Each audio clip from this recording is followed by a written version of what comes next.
Our story didn't begin when I stopped by the newsstand. But as I picked these up, I couldn't help but remember that history begins in newspapers like these.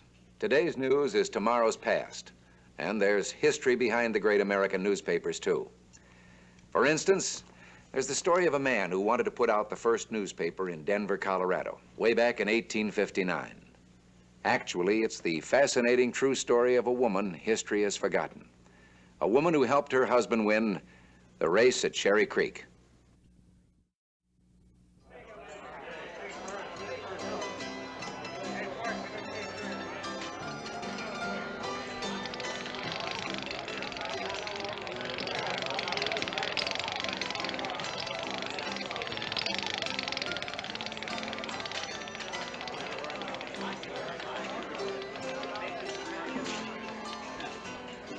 What's gonna be for you, young fella? I'm looking for Uncle Dick Wooten. You just found him. Well, they tell me you're the man I ought to talk to about renting some office space. Office space? About all you prospectors need is a room for sleeping or a tent for bunking in. I'm not looking for gold. At least I'm not planning to dig it out of Cherry Creek. You mean you didn't come to Denver City to join the idiots who think they're gonna wash a fortune out of a sluice box? Nope. In that case, the drinks are on the house. I saved this for my special customers. And if you ain't digging for gold, brother, that makes you a special man in this kind of a town. Here you are, Taos Lightning. I bring it in from New Mexico. Guaranteed to curl your hair, cross your eyes, and drown your miseries. If you don't mind, I'll just take a small brandy. Brandy? Brandy? It's for old ladies. And city dudes.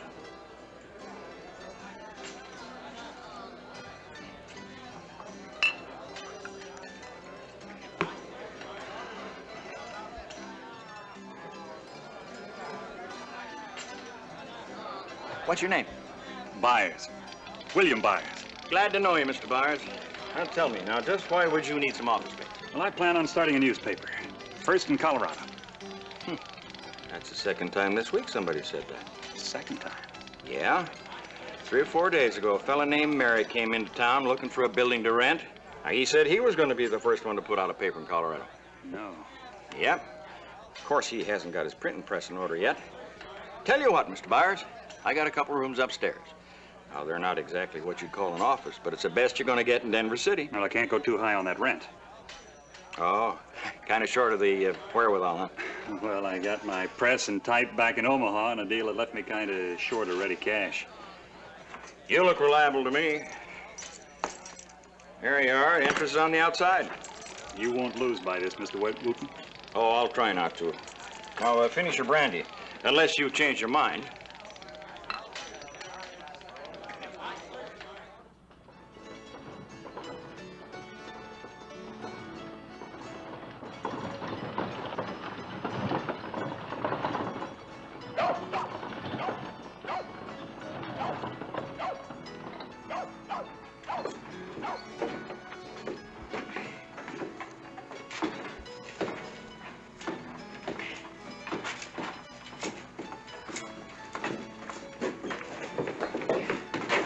Andy, where you been all day? You should have gotten here this morning. Elizabeth, what on earth? Earth is right. It's just mixed with a little water. Yeah, you remember yesterday when we camped on the other side of that creek? Yeah. Rain last night. Flooded this morning. It looked too deep till we started across. Miss Byers here hadn't been along with us, we'd have probably still been there. Well, as long as you made it, all right. We got a lot of work ahead of us. We better get that wagon unloaded. William, you can't ask Auntie to do any more work today. Can't we wait and unload in the morning? No, we can't. What's the all-fired rush all of a sudden? A man by the name of Merrick got here ahead of us. Brought a press from Kansas. Calls his paper the Cherry Creek Pioneer. Claims he'll have his first edition out within the next 3 days. Does that mean we won't be settling in Denver City? Well, there's certainly no room here for 2 newspapers. Well, we better get that press moved in. Yeah. Where are we gonna put it? Upstairs here. You mean we gotta lift that thing up there 2 floors? And everything else in the wagon. William, that's not where we're going to live. We're lucky to get it. I'm sorry, Elizabeth. I still think you shouldn't have come out here with me. I should have, and I'm glad I did. Me? Wish I'd stayed in Omaha.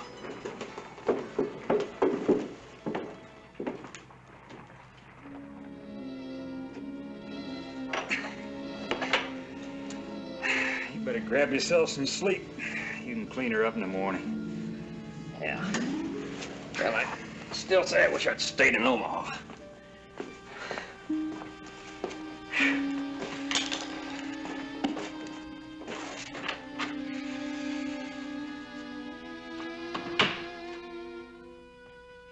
Say, you got this place real cozy like.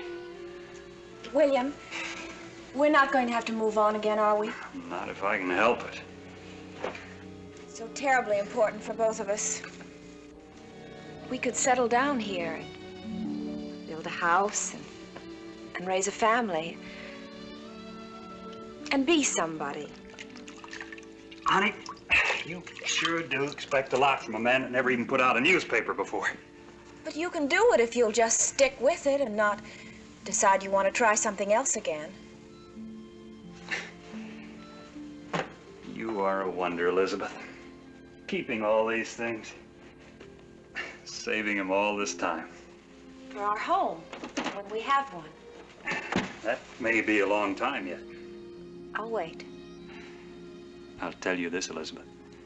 As long as you believe in me, someday we'll have what means so much to you. I promise you.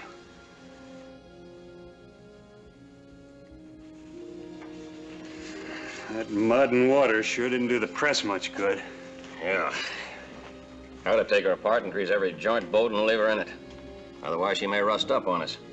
We'll risk that until after we get the paper out. Out first. If Merrick beats us, we won't have much use for the press anyhow. I don't get the reason for all the rush. We can put out a better paper. Oh, now I know you ain't had no newspaper experience, but with me handling the printing and you going out and getting the news and the advertising? Denver's only big enough for one newspaper. It may never be much bigger. Anyhow, people don't want second best. It's human nature, Andrew. Somehow people feel that if you're the first, you're the best. The paper that comes out first, that's the one the town will support. Well, here we go. You be ready to start setting type when I get back. Wish me luck. Not a chance in the world. I'll help you.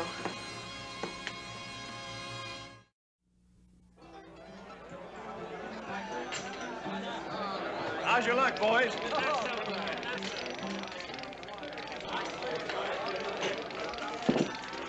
I never did see this town so upset. There's more noise than when they discovered gold in Cherry Creek. And all about nothing but you and your newspaper and Merrick and his. Which is going to come out first? We'll be out first. Get yourself a lot of bets on that. Bet I know who's handling the bets. Well, somebody had to.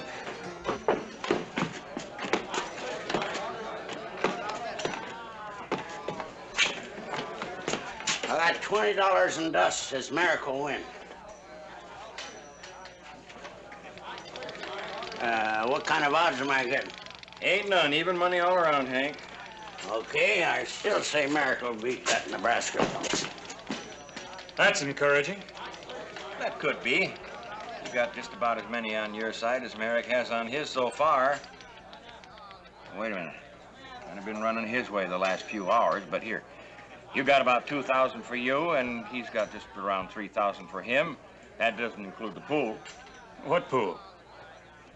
I thought you newspapermen wasn't supposed to miss anything that went on. Take a look over there. How does that work? Figures out to $1,000 for the winner. $1,000? Yep. You put up $10 to say the day and the hour that the first newspaper will come out. And winner takes all, except for a small percentage for me. Naturally. Well, just about pay me for my time, putting the board up, taking care of the money. Looks like most people seem to think Merrick's a sure thing. Only because he was here first. But if I was a betting man, I'd bet on you. Where you going? Upstairs. Work to do. Well, now, some of this Taos lightning might speed you up a bit. You sure are serious about your newspaper. No, I just don't want to see you lose your bet on me, that's all.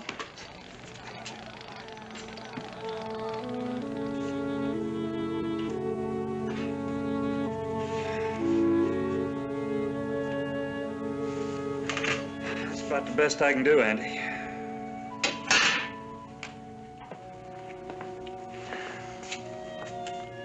Man thrown from a horse and dragged half a mile. Miner robbed for $50. Two-bit fire in the livery stable. We ain't gonna sell many papers with that kind of news. I'll get the stuff in type anyhow. Maybe I can dig up something more exciting by the time we're ready to go to press. Maybe you ought to go to bed. You've only had 4 hours sleep in the last 2 days. I'll do my sleeping after we beat Merrick.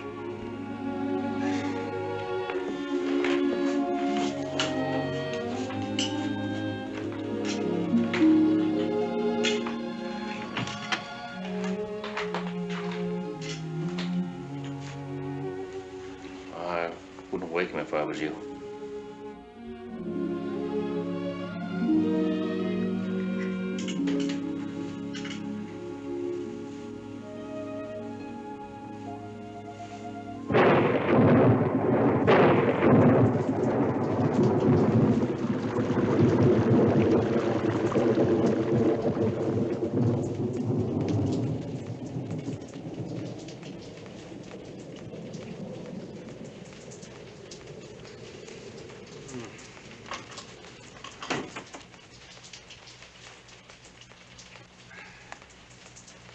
Andy, help me move my desk. How long's it been raining? Just started. Roof's leaking by the window, too. Ain't bad yet. Probably get worse. I'll do what you can to keep the drips off the press and the type case. Gotta finish up this writing I should have done last night. Not before breakfast, you don't. Even newspaper men have to eat once in a while, and that goes for printers, too. Andrew, will you clean off this table, please? And William, get some chairs.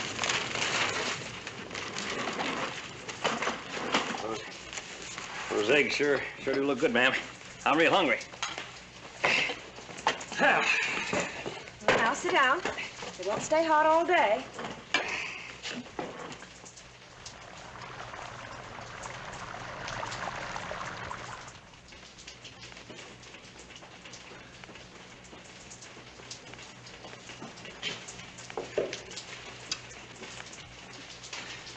Getting worse. No sense in trying to cover up this press. She'd get wet no matter where we put her. Get the lids on those ink kegs. That stuff won't take much diluting.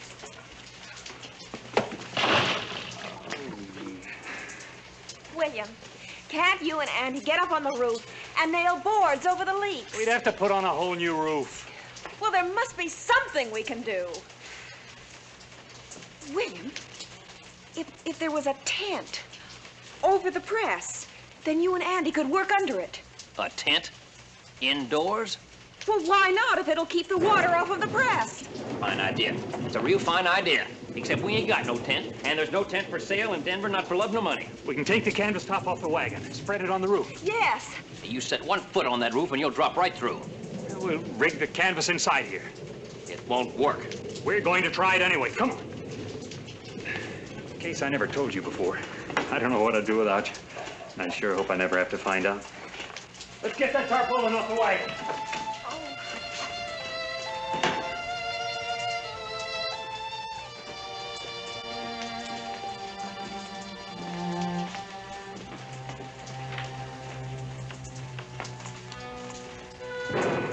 No, it's not enough to cover the type cases.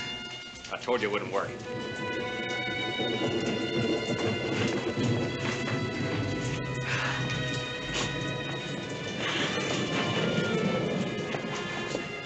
Will these help? Mrs. Byers, you're a lifesaver. Get your hands off of that sheet. Honey, you've saved those since our wedding day. I'm not going to let you ruin them. Every little bit helps. Andy's right. Here. William, please.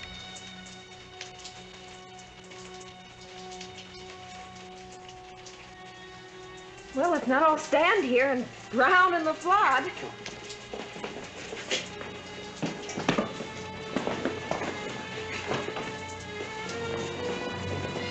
Gravity.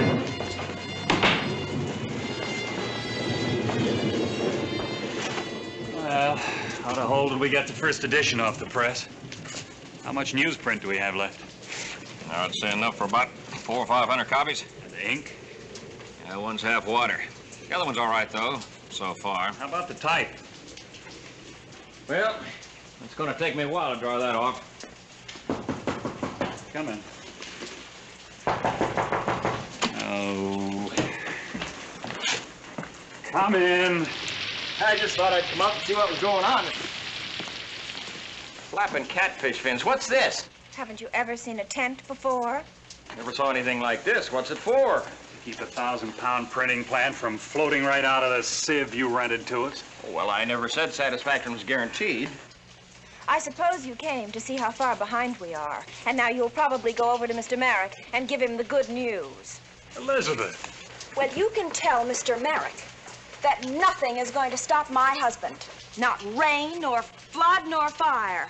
My husband is a very stubborn man. And when something like this happens, it makes him all the more determined to succeed. No, Mr. Wooten, we are not beaten. And you can bet on that.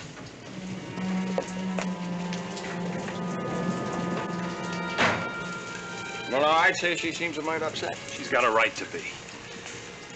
What's the latest on Merrick and his paper? Oh, well, I'm kind of hiding out from people who want me to pay off their bets. You haven't... No, I haven't, and I ain't gonna. Not before I see Merrick's Cherry Creek Pioneer right in my hands before I see yours, whatever you aim to call it. But that better be pretty quick. Merrick told me not more than 10 minutes ago that he'd finished setting type on nearly 3 pages. And he's only got 1 page to go. Yeah. All we got set don't add up for more than a page and a half. What counts is Merrick still has to build that other page. That ought to give us till tomorrow anyhow. We ain't gonna make it. We just ain't gonna make it.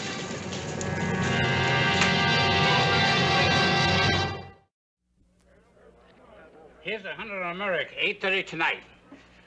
Another 100 says Merrick will be out at 9:30. Ain't nobody betting buyers? This territory will be a state before he gets ready to publish.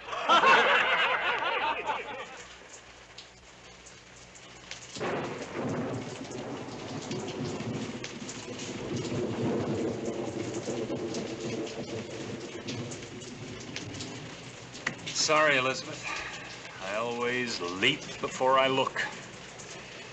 I just never seem to learn to be prepared for what I didn't count on.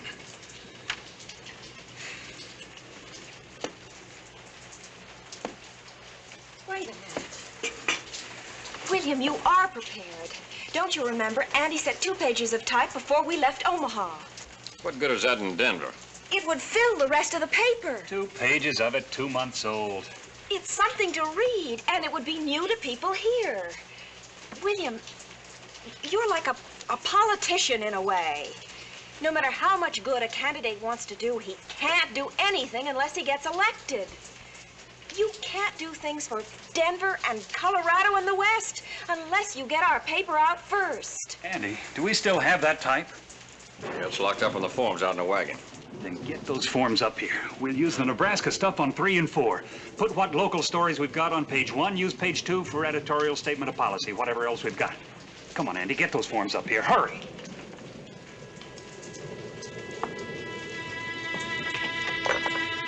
Well, that's it for 1 and 4. I'll take down your editorial as soon as you're ready. Then we can throw in the forms for 2 and 3. You got what you want to say yet? Wouldn't be enough room in 3 editions to say everything I got in mind. Well, then why don't you just give the people a hint of what they can expect next week? And the week after that. Make them want to buy the paper for the next 100 years. Elizabeth, you have too much faith in me. I don't think so. Well,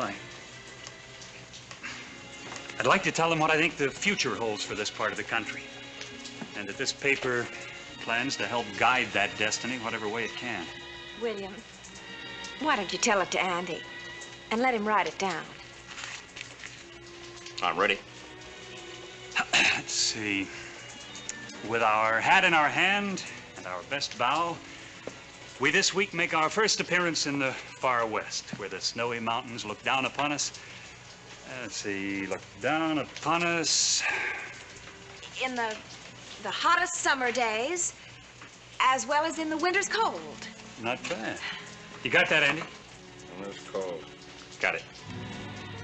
Here, where a few months ago, the wild beasts and wilder Indians held undisturbed possession, Where now surges the advancing wave of Anglo-Saxon enterprise and civilization, where soon, we fondly hope, will be erected a great and powerful state.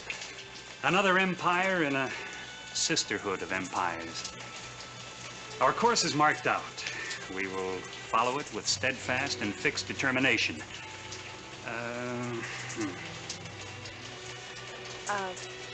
To speak, write, and publish the truth and nothing but the truth.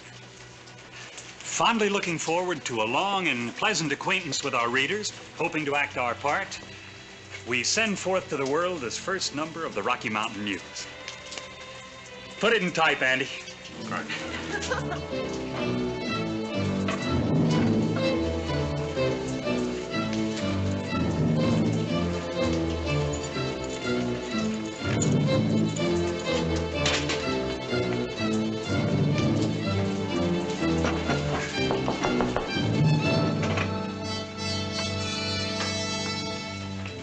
Oh, I just came up to tell you folks that I'm going to have to pay off on Merrick. I sure hate to do it, but like the man says, you can't win them all. you better speak to Mr. Byers. Mr. Wooten is here about the bet. Now, you just remember this. It ain't no disgrace to get beat when you tried as hard as you did and then some. Have you seen Merrick's paper? Well, no, but it ought to be out by now. Then no one has officially recorded him as the winner. Well, no. Mrs. Byers, shall we honor Mr. Wooten by allowing him to purchase the first copy of the Rocky Mountain News? Inasmuch as he has never wavered in his steadfast devotion to our cause, I think it is a splendid idea. Well, but the last I knew, it looked to me like you... Mr. Wooten, would you be good enough to attest to the time and date of this first issue of a newspaper in Denver City, territory of Colorado? Huh? Oh, yeah. Let's see. It's 10 o'clock. 10 o'clock, April 23rd, 1859. Official. Yes, sir, that's very official. I knew we'd make it.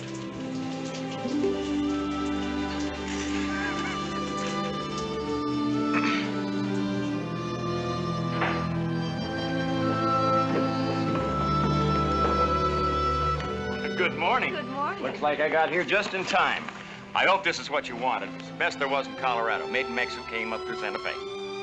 What is it? We'll open it and find out.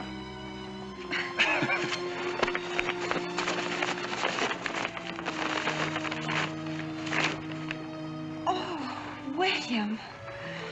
Oh, they're beautiful.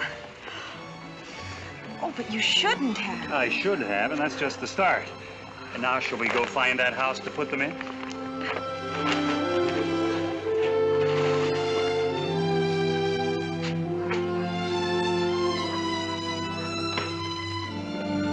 Get up there.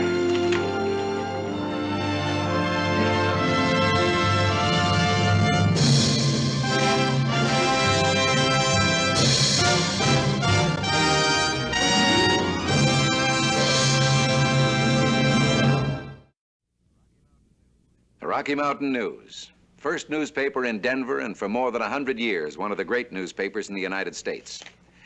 Here's a reproduction of that first edition of the Rocky Mountain News. And here's how that same paper looks today.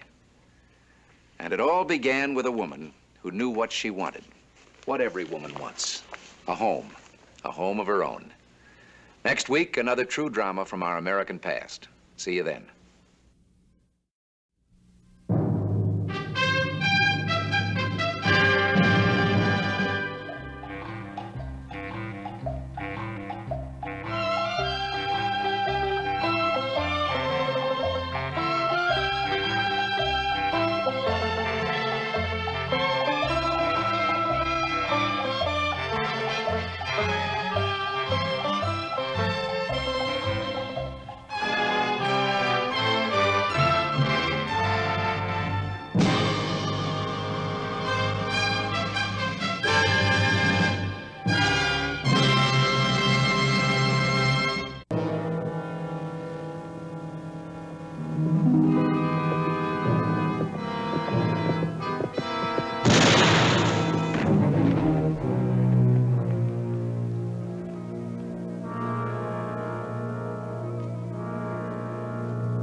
got 1,000 miles of desert to hide in out there.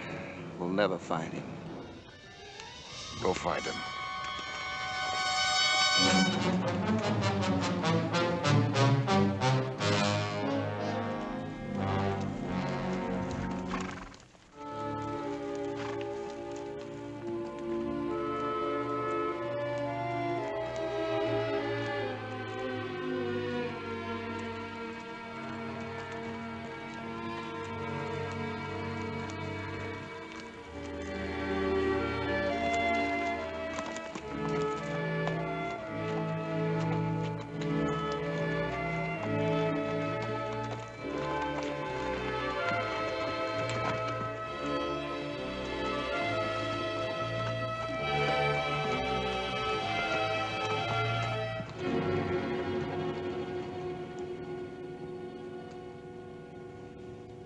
Now, one of your bucks killed a white man.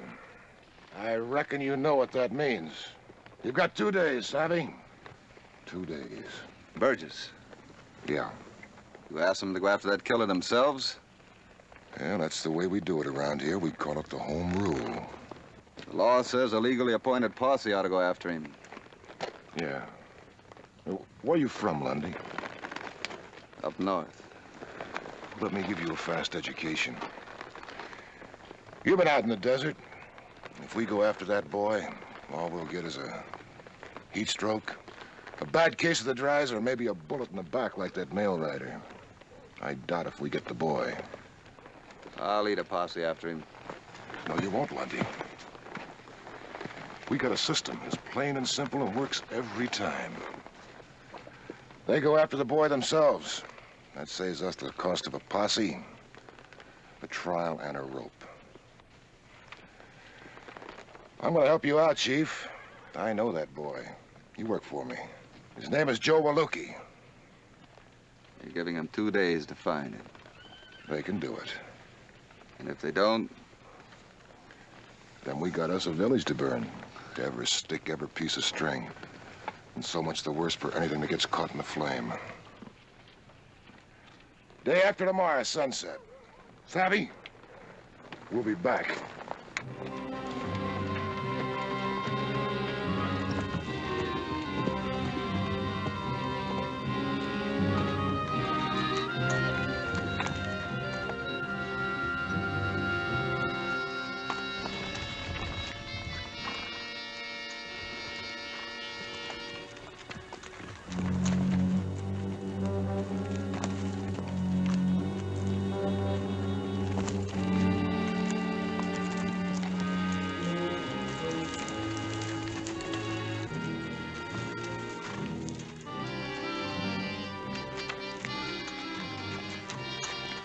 Now, you had yourself quite a time, Lundy.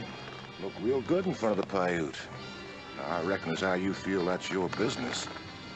But if you ever question me in front of an Indian again, I'll take it very personal. Clear? clear enough.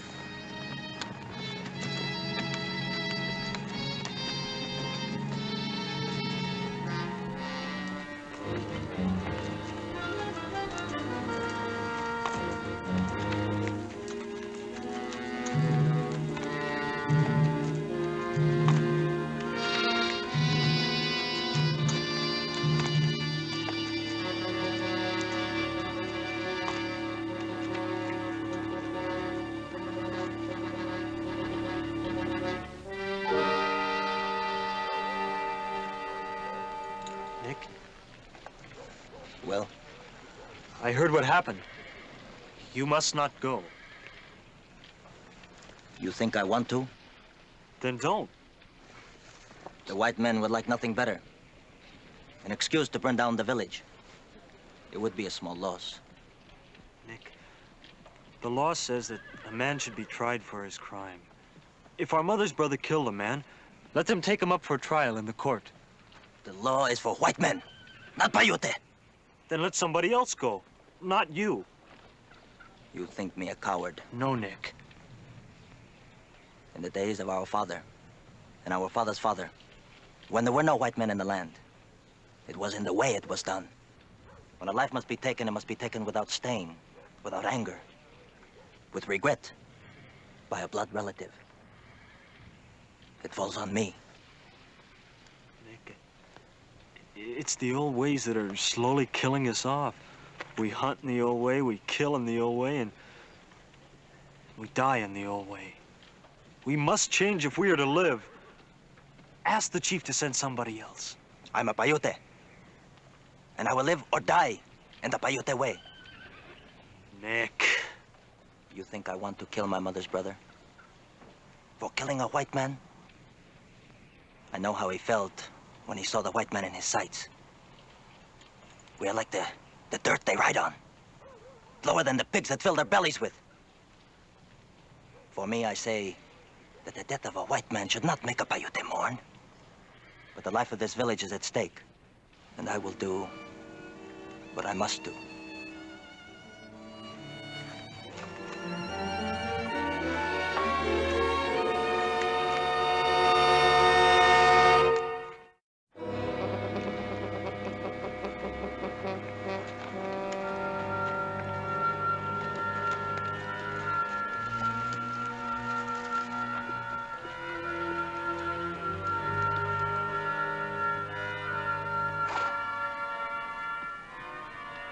Well, it won't be long now. You know this will be a massacre. There ain't none of them tied here.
Nick? Nick? You couldn't help it. You had to do it. It comes to this. I'm a white man's butcher.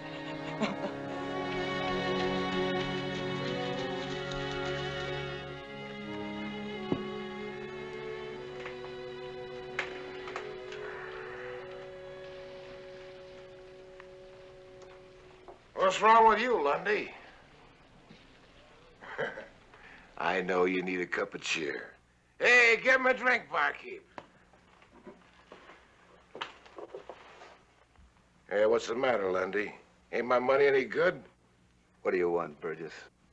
I'm just trying to buy you a drink, friend. You know what I think?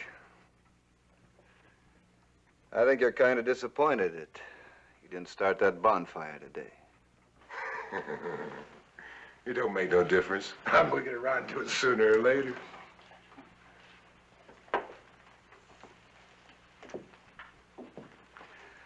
Why, Burgess? What'd they ever do to you? I don't like animals that look like people. They make me feel I come cheap. You do. Go ahead, Burgess. You do that.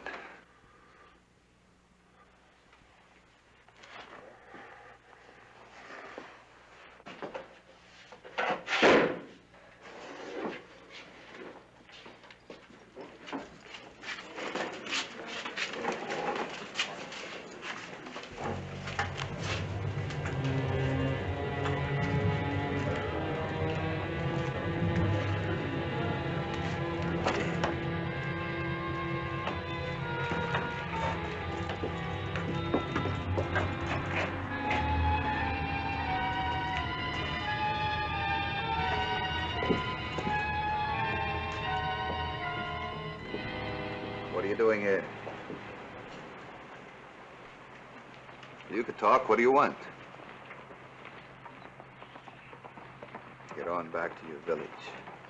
I am in search of my brother. Here? You won't find him here. Your brother. He's the one who brought in Joe Waluki. What would he want here? This Joe Waluki. He was some sort of relative of yours, wasn't he? Take some advice, son. Get on that pony and get out of here. You'll find your brother at home. Well, you won't find him here. Look, son. This is no place for you to be. If he is here, he'll be heading back soon. How old are you, son? 19, Your brother? 24. Is it because of what happened today that he ran off? Would you believe me if I told you I'd try to help you find him if I could? You've had some schooling. This thing that happened today, it's happened before, hasn't it?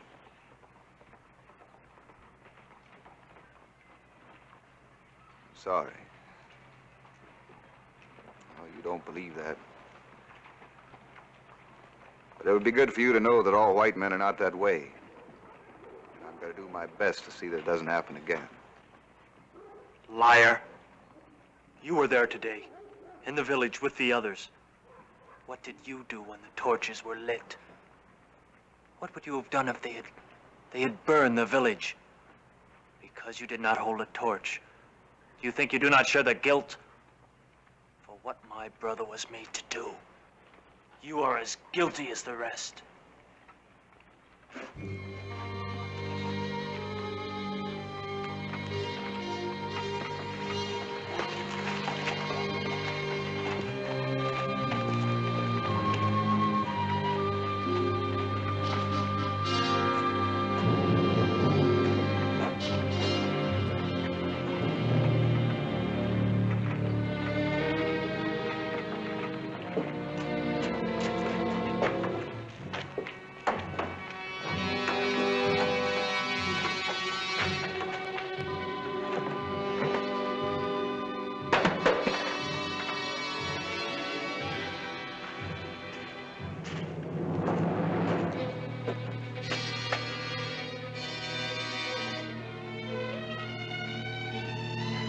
Well, at least I'm gonna get me one back.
You know why we're here? Your brother's wanted for murder. I understand there's a custom among the Paiute that a relative brings him in. There is no word, no man, no God can make me do it. Would you rather we went after him? You'd never catch him. Are you so sure of that? Try. Your brother killed a man. The law says a man should be tried in court for his crime. Suppose I guarantee him a trial. Why should I trust you? Well, what choice do you have? You mean you'd burn down the village? I mean, what choice do you have for your brother? Either he stands trial or he spends the rest of his life in hiding out in the desert. Whatever you decide, the village will stand. If you bring in your brother, I'll do everything I can to see that he gets a fair trial.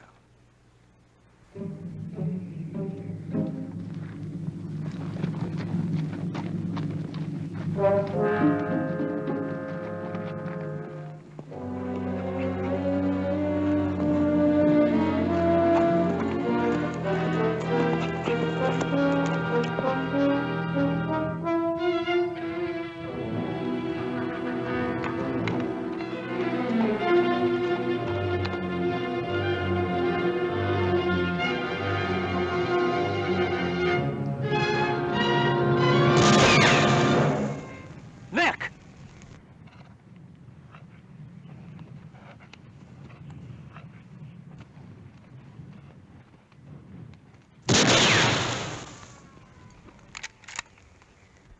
Nick, I'm not gonna stop.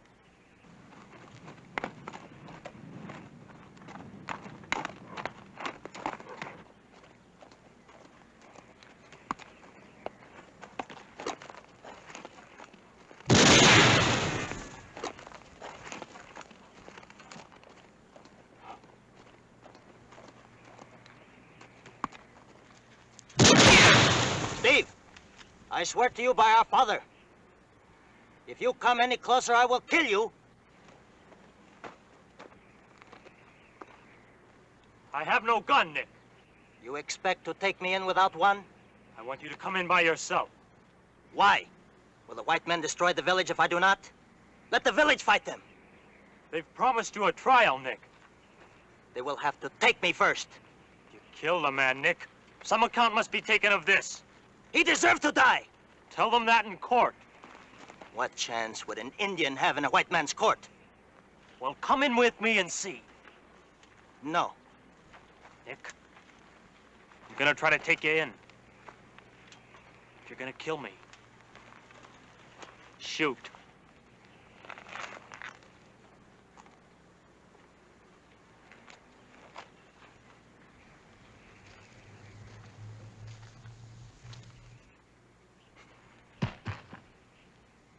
When we were young, you got to feeling big ones. You thought you could take me. I beat you then, and I will beat you now.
Steve.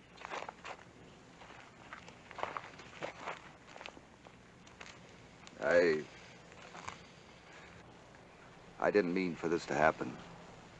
Someday soon, I will kill you. Yes, I suppose you will. The death cycle. Each death begets another one. You can end it. Why? Because you want to live? My brother wanted to live, but he was just an Indian. And that's what he was.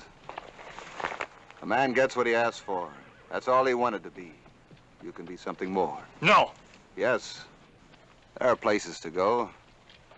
You want justice in this world, then you go out and claim it. Make the world give it to you. How? By proving that you're the equal to any man. Tell me how. The Indian Academy. For people like you who have the guts to live instead of die. Ah, but it's easier to be like your brother, isn't it? To go out there in the desert and hate. You got a choice. You can lie and wait for me, maybe put a bullet through my head. Or you can kick and fight and claw your way through the academy. Make them respect you. You got a choice. You decide.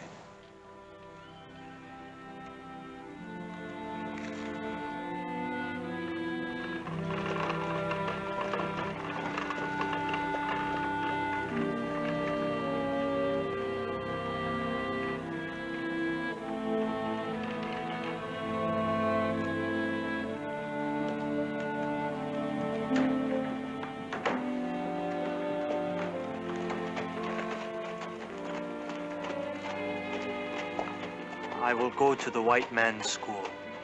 I hoped you would. Goodbye. Good luck.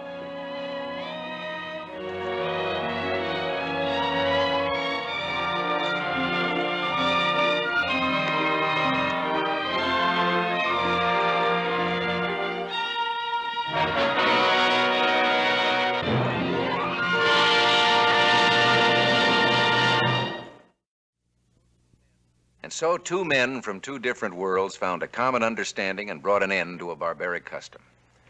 It'd be many years before full understanding would come to be, but it was a step in the right direction.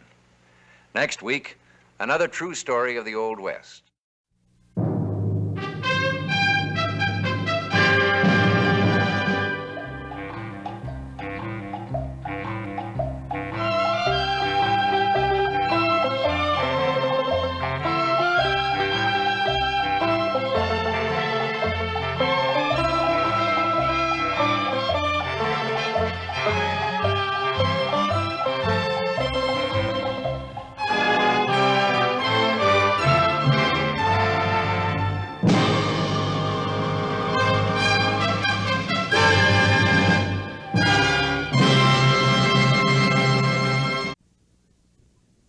Love drives men to desperate lengths and desperate deeds. In most cases, love of a woman. This story, though, records 19 hectic hours of courtship by a colorful adventurer in behalf of his great love, San Francisco. An adventurer so colorful I couldn't resist playing him. The man, William Chapman Ralston, was head of the city's leading bank. Late in 1869, a national depression threatened the bank and the city he adored. To save them, he improvised a wild, incredible scheme, risking his fortune, his freedom, and his future with a raid on the San Francisco Mint.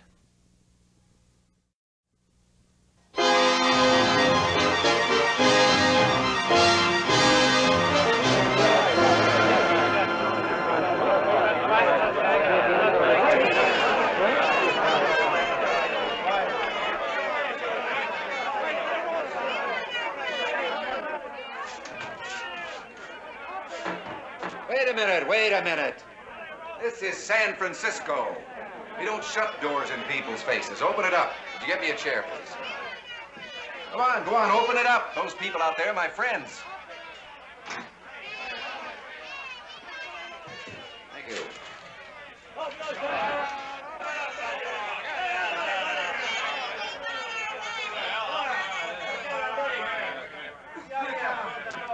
When I heard all the noise out here, I thought maybe somebody changed our sign to read free whiskey. I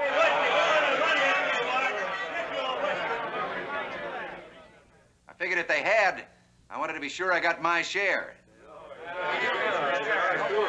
Now, to the few of you who don't know who I am, I'm Billy Ralston. I work here. Yeah, where's our money? Hello, George. George, you've got every right to be here. You have money on deposit. So's your store. Billy, I don't care about my money, but the store can't afford to lose anything in this. I care about your money. And yours. And yours. And I got a little secret for you. I care about my own money, too. Yeah, you can get yours. Not now, I can't. Those gates close because it's closing time. Not because we're out of money. It's 3 o'clock. They'll be open again at 10 o'clock in the morning, and we'll be prepared to pay off each and every depositor in gold coins. You have Billy Ralston's word on that.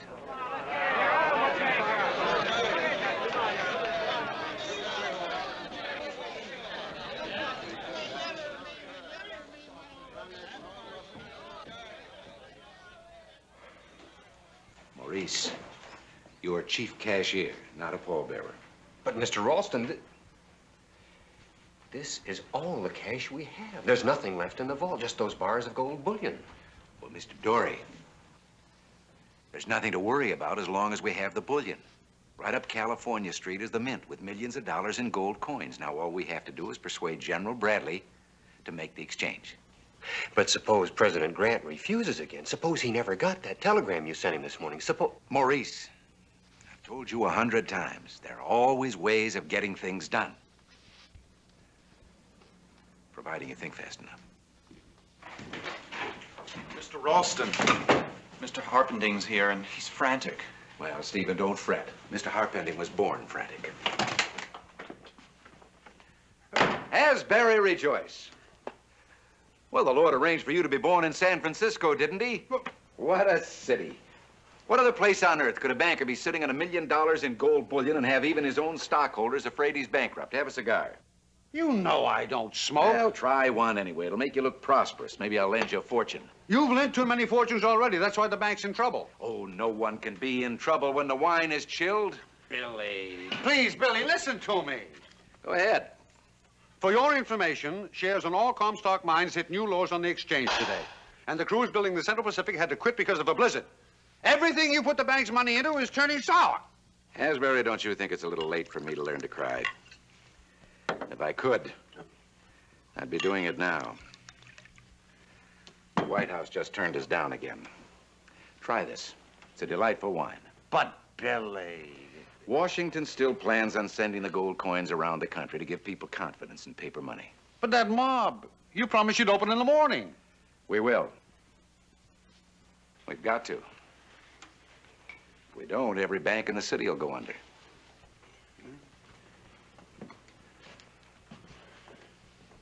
Of course, but... Maybe New York, Philadelphia, Chicago. Maybe they're old enough to survive such a panic. San Francisco isn't.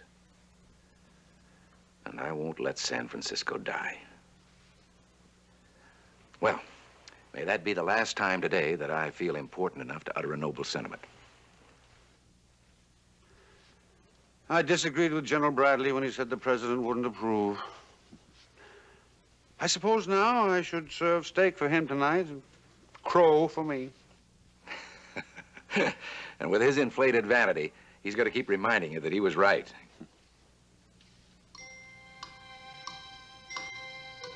Wait a minute. Those may just be the 2 breaks we need. What may? General Bradley's vanity, and you're having a dinner date with him tonight.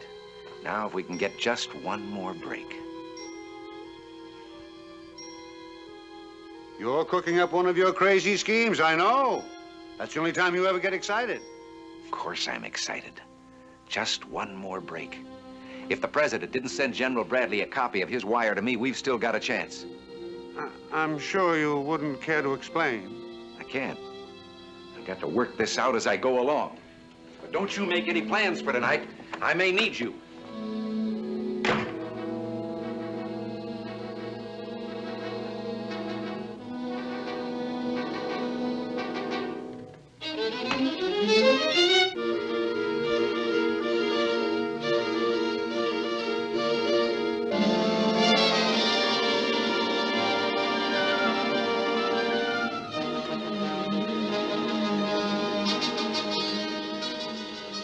Afternoon, General. Oh, hello, Ralston. Well, is this a new picture? Oh, yes. Some of my friends persuaded me to have it taken. Oh, of course, I didn't want to wear all those medals, but the photographer insisted. Well, it's hard for some people to understand how a hero can still be a modest man. Exactly. Have a chair. No, that's all right. I just came by to See if you'd heard anything from the president. We must get our bullion exchange. Now. I'm nothing but a humble soldier under my commander-in-chief. You get him to say yes, and I'll do it. Fine. But you'd better get permission fast. Once I leave this office at 5 o'clock, no one else is authorized to make the exchange. Yes, I know. Well, thank you, General Bradley. I'll see you at the office. Office? What office? Oh, good Lord. Don't tell me they did manage to keep it a secret. Oh, General, please, forget that I said anything. They worked so hard, I wouldn't want to spoil it. Ralston, spoil what? Well, I can understand how you got information from captured enemy soldiers. When you start interrogating, no secret is safe. Well, a general does acquire a knack for it. Well, they'll hate me for telling you. Yes? Well, you're not having dinner with Asbury Harpending alone tonight. I'm not. Oh, there'll be a group of us. Oh, well, I've gone this far, I might as well tell you the whole thing. It's a surprise dinner in your honor. Oh, you shouldn't be doing all this.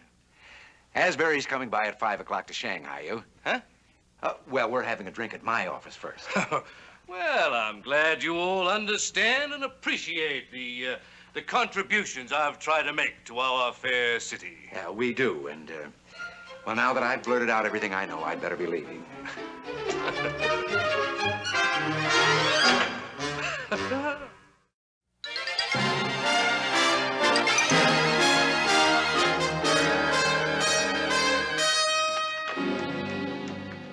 Good evening, sir. Stephen, I've never been able to blow a smoke ring. I'll be going to supper now. All right. I think the battlefield's prepared for the general. The telegram from the president. Shall I file it before I go? Oh, no, not yet. I'll take that. I want to show it to the general later on. But, Mr. Ralston, the president refused. I'm counting on the general being so vain he'll overlook that minor detail. The guards and the clerks in the vault weren't too happy about coming back to work after supper, but they will. Fine. And the police? Well, the chief really whistled when he read your note, but he said he'd keep the street closed tonight between here and the Mint. Good. The enemy approaches. See you later.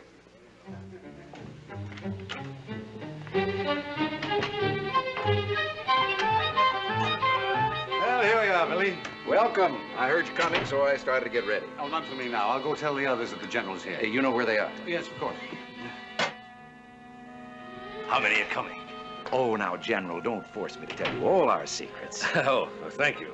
You know, I'd like to exchange that bullion for you, but without President Grant's permission, Please, General, it's after working hours. A toast to our Commander-in-Chief, to the President. Bottoms up. Put down the wrong pipe.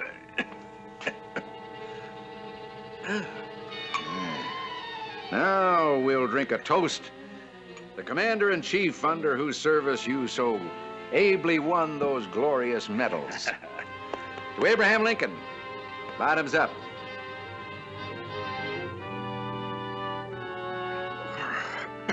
No, I don't think I'd better. Now, General, don't tell me you're going to be modest about your drinking, too. I've been told that during the war, you were a better two-fisted drinking man than the president himself. Well, I did have a few on occasion. Besides, it wouldn't be fair. We drank to General Grant. Now we have to drink to his courageous opponent, to Robert E. Lee. Bottoms up. I don't think I'd better. To your mother. Bottoms up. To my mother. Bottoms up. To San Francisco. Bottoms up.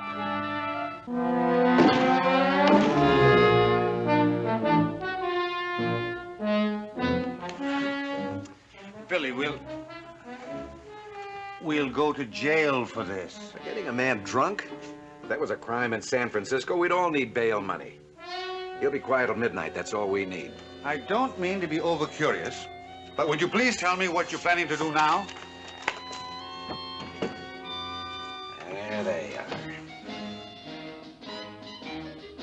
key to my entire scheme.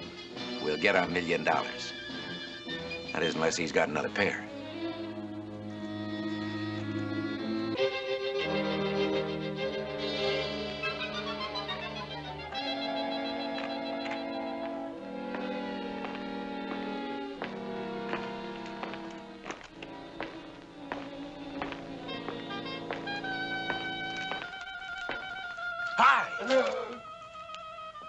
Take all I've got to spare my life.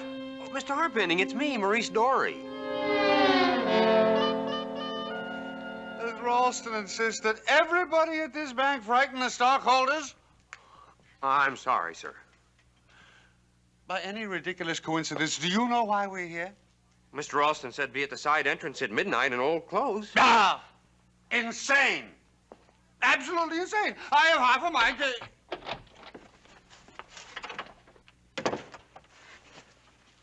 Asbury, Maurice.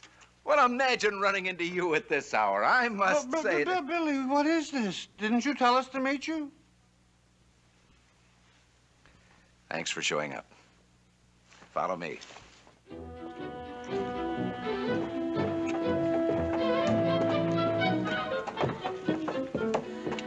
Billy, I'm not walking another step. I don't know why I'm here, where we're going, or what you're up to. Well, there isn't time for all the answers. Are you willing to go on? With you? Sure. Asbury, I've known you for a long time. I asked for your help tonight because I trust you. Thank you. Now, I want you to do the same thing for me. Trust me. Asbury, forget your fears. You're going to have one of the wildest adventures of your life. Good Lord. I must be as mad as he is.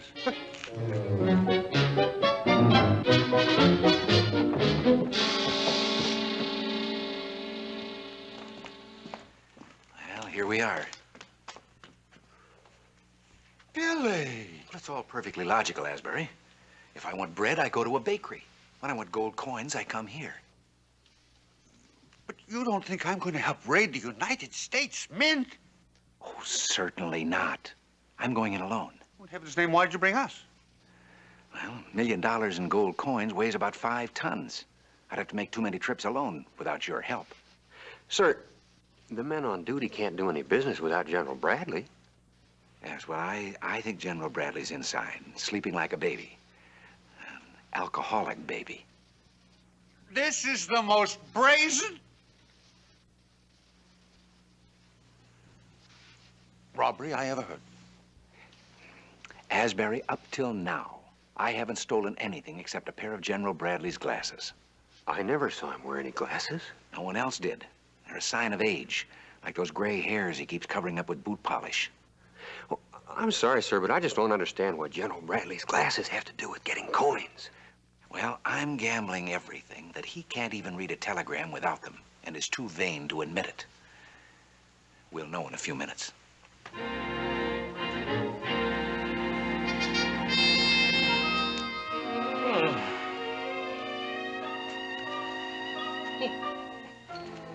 And when you didn't make it, we just called the dinner off. Oh, nobody saw you. Harpenning explained to them that you had to remain here on official business. Thank you. Oh. It's happened to all of us.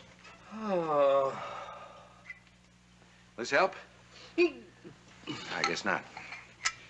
Well, I'm certainly glad that I knew where to find you at this late hour, because we finally got the telegram from President Grant. You did? See for yourself. Oh.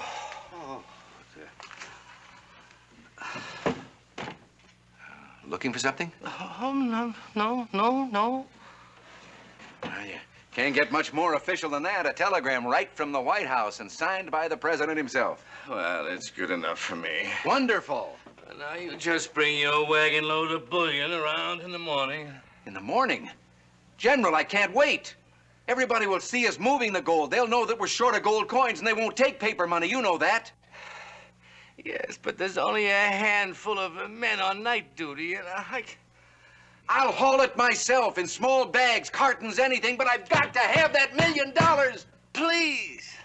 No tum-tums. I'm sorry. I guess I just get naturally excited watching a hero in action. By getting those gold coins for me tonight, you'll be the biggest hero you've ever been. General Thomas Bradley single-handed saving San Francisco from panic. They'll put your picture in all the school books. To the vaults, march!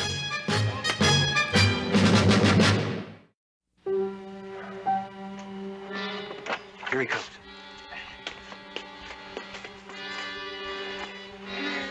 You did it! Do you think I wouldn't? Is that all, sir? It's 150 pounds of gold coins. With each of us carrying 50, it'll only take 65 trips.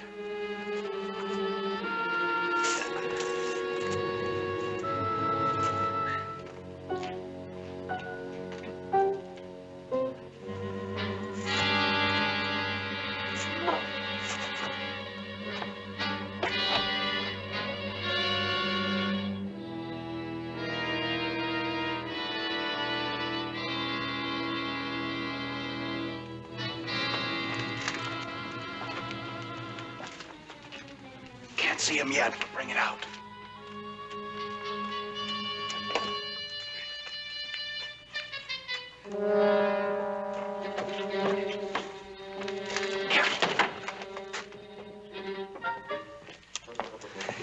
Mr. Ralston, I wrapped the bullion and I got this card for you. Oh, that's wonderful. Thank you, Stephen.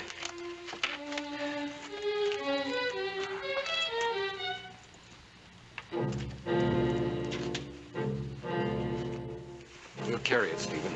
But that doesn't make sense. If I wanted wheels, I'd get a horse and wagon. I know where I can get you one. So do I. But any noise on California Street at this hour would bring every thug in the Barbary Coast.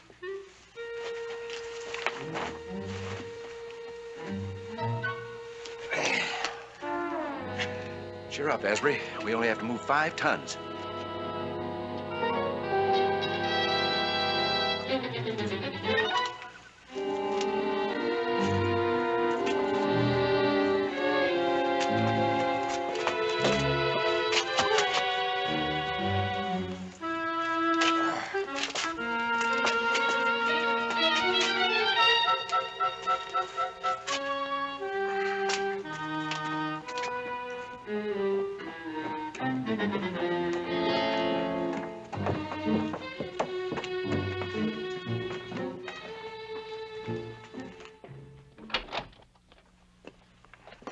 Oh, sun's coming up. That's what I love about being a banker. You can't beat the hours. Are we really finished? Oh, don't ask him. He'll think of something else to do. Well, as a matter of fact, there is one more thing. Oh, no. Champagne breakfast. For 3.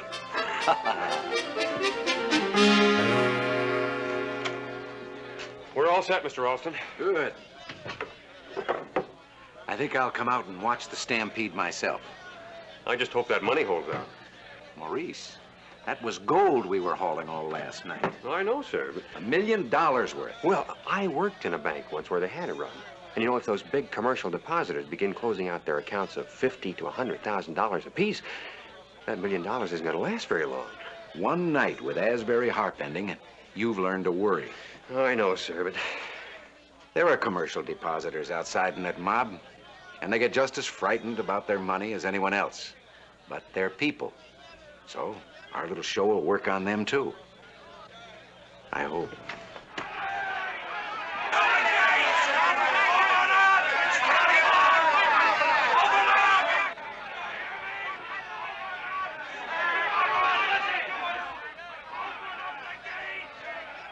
Well, I'd better get back out of danger. Don't forget, wait for my signal.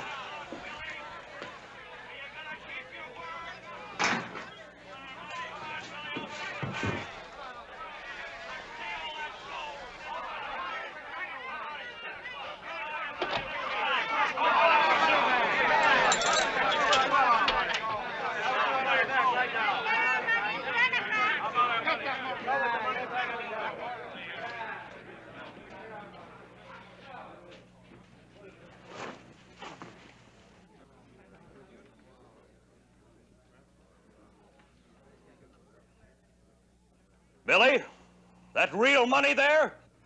Right from the mint. That's good enough for me. Billy Ralston never lies! Come on, let me through. All right, get out of my way. Where's that Ralston? Where is he?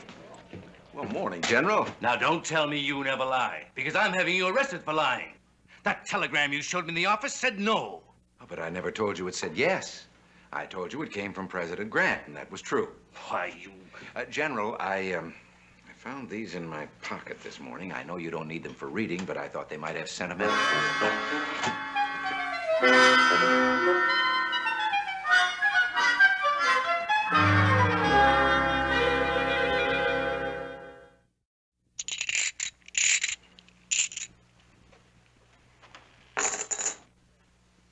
General Bradley did have Billy Ralston arrested for his midnight raid on the United States Mint. However, President Grant realized that his brilliantly improvised scheme had saved the city from economic disaster. So the White House withdrew all charges. Freed once again, Billy resumed making important contributions to San Francisco. Among other things, he built the internationally famous Palace Hotel, which still stands as a monument to the memory of William Chapman Ralston. Next week, another true story on Death Valley Days.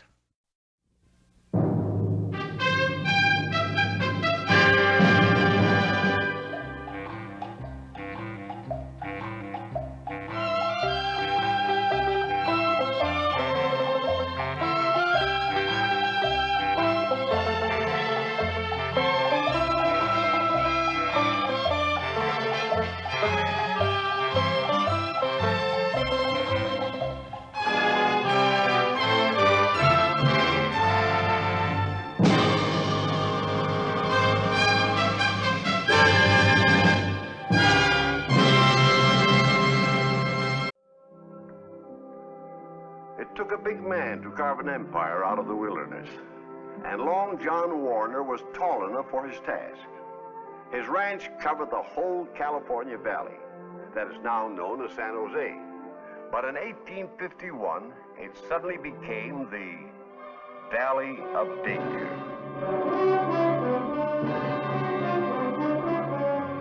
Hold it. This is far enough.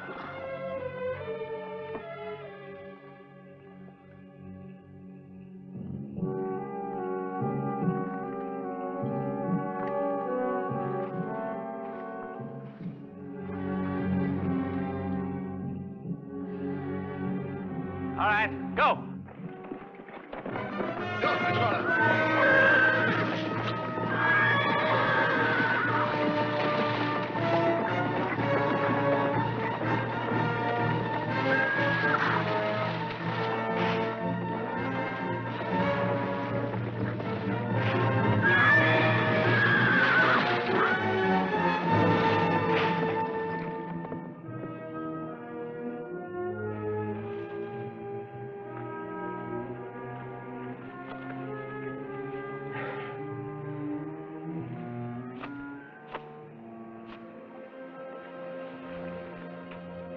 All right, Nora, you clear out.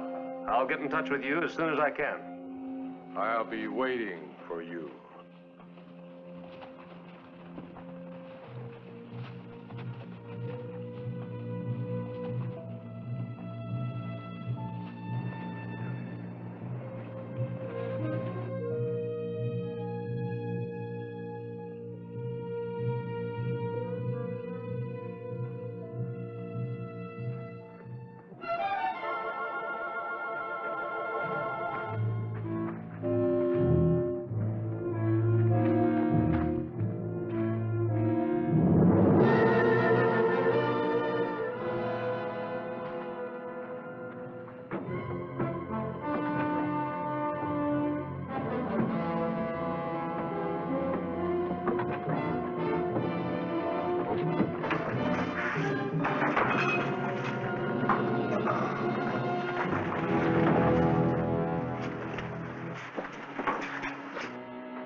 Muchachos, help me get him in the next room. Errol. Easy. Get some water, quick.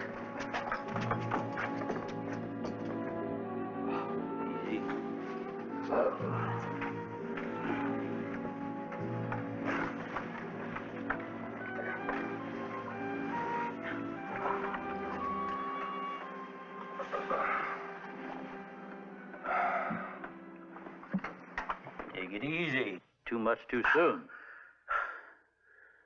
Where am I? Among friends. This is the Warner Ranch.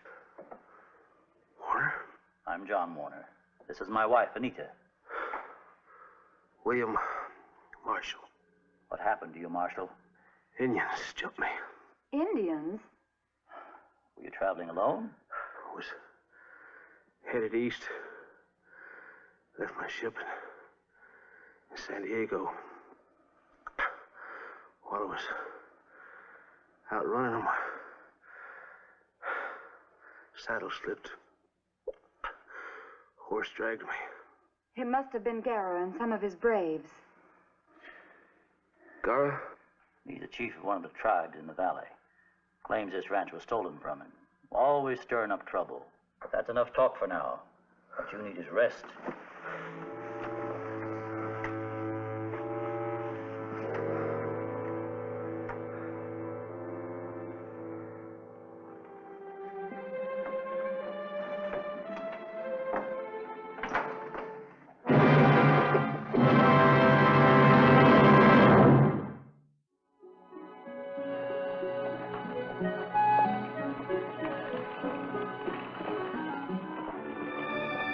Hello, dear. I'll be with you in a minute. How's our patient today? I want you to go in and see for yourself. Go on.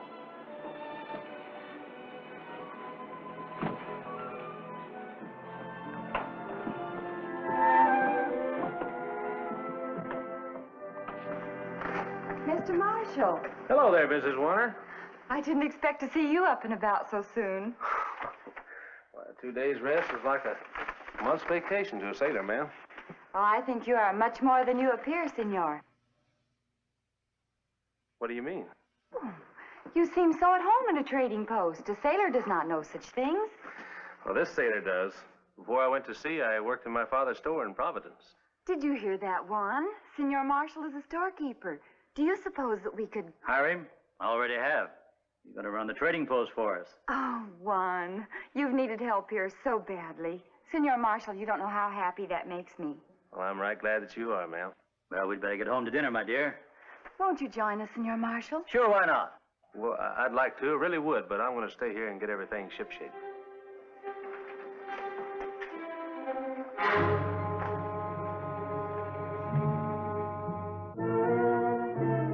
No, Chief Gara. You've got to wait until I find where Warner keeps his gold. Now, that was our deal. When you think you'll find? Well, I don't know. But not long, I hope.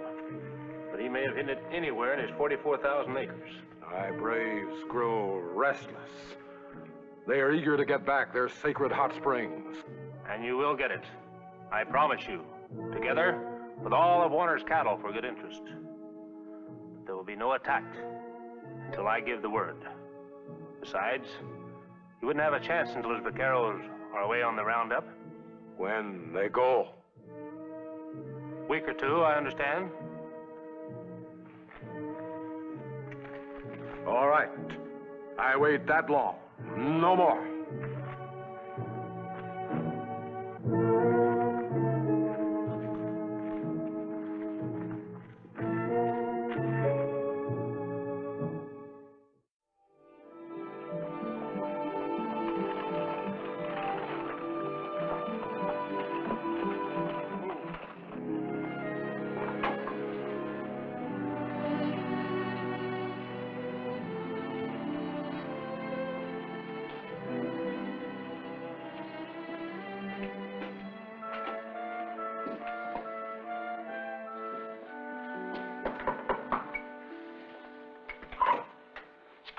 Oh, Mr. Marshall. Hello, ma'am. Come in. Hello, Will. Mr. Warner? Uncle Will! Well, just a minute here. And how's my pirate cruise tonight? Fine, Uncle Will. Are you going to tell us another pirate story? Not now, Jonathan. I don't want my niñitos to dream of walking the plank again tonight. We'll tell stories tomorrow, matey. Can I be a pirate too, Uncle Will? You sure can, matey. You'll be the most fiercest pirate of the lot. Come on, children. Time for bed. Night, Uncle Will. Night, Daddy.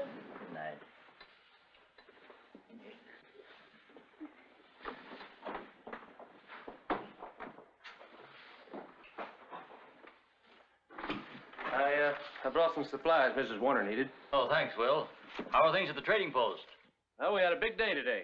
Wagon train came through on its way to Los Angeles. Just about bought me out. Well. Over 500 in gold here, sir. Too much to keep at the post.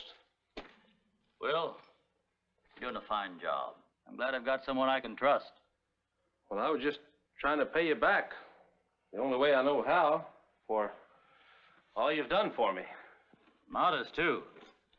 I like that. Your bonus, Will. Bonus?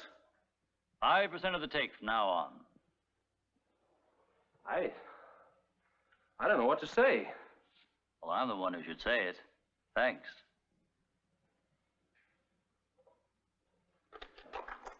Put it with yours, sir, for safekeeping. If you like. Maybe it'll bring me some of your luck. We'll settle accounts at the end of each week. Sure was generous of you, Mr. Warner. Oh, excuse me, Will. I want to put this away. Yes, of course.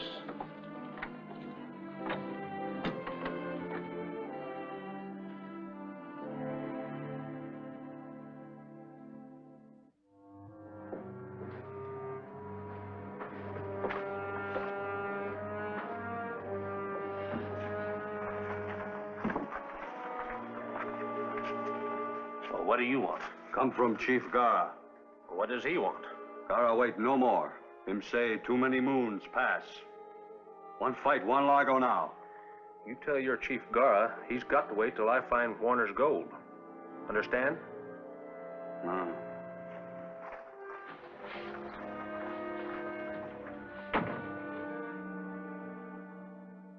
And then they swarmed over the side of the ship and grabbed the captain and his crew and made them walk the plank.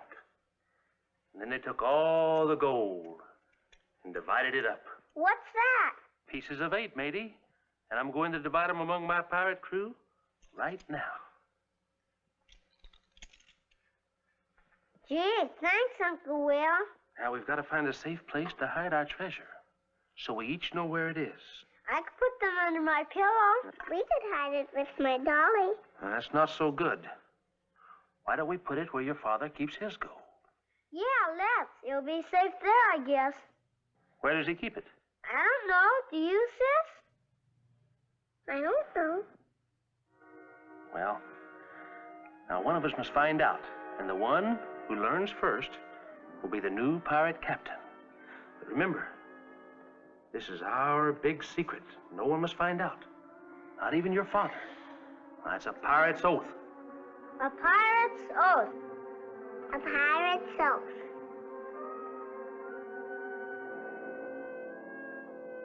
Good night, Mama. Good night, darling.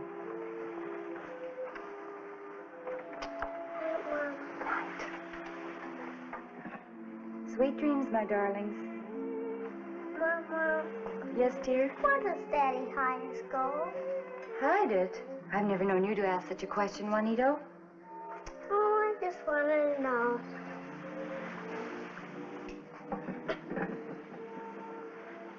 I've never known you to talk or even think of money before. It's a big secret. We've never kept anything from one another, Juanito. Don't you trust me? But I promised, Mama. Promised whom? Uncle Will. What did you promise? Promised we wouldn't tell Daddy.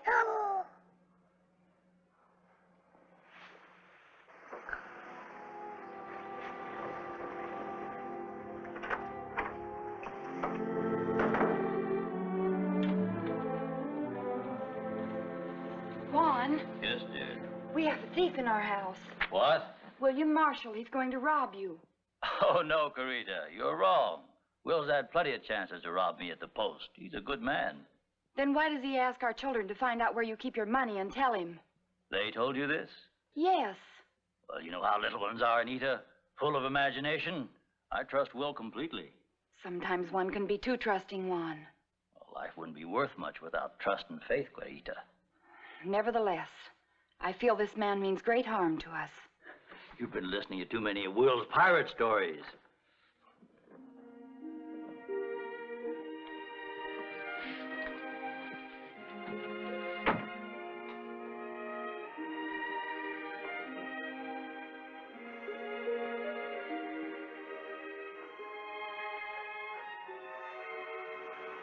Jonathan?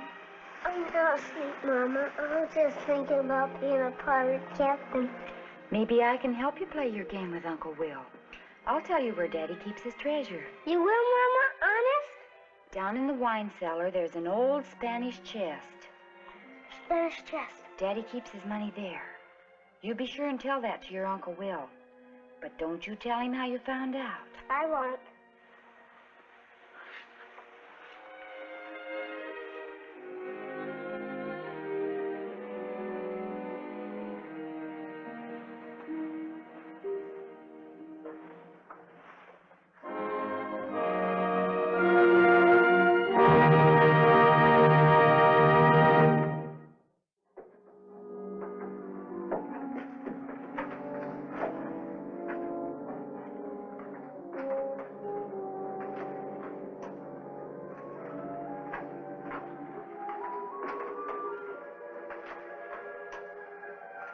Here it is. It sure is. Here's our treasure chest, just like you said. Good work, me hearties. Looks like a real treasure chest, too.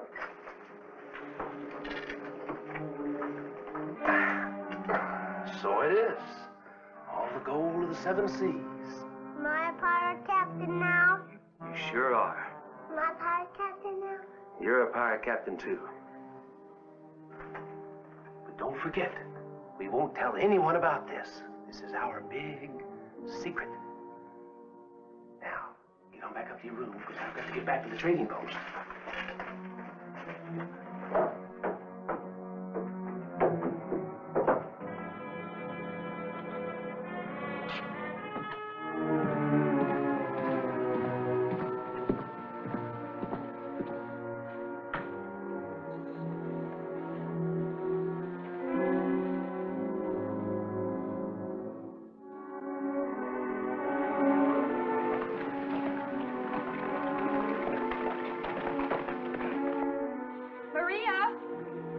Maria? Senora?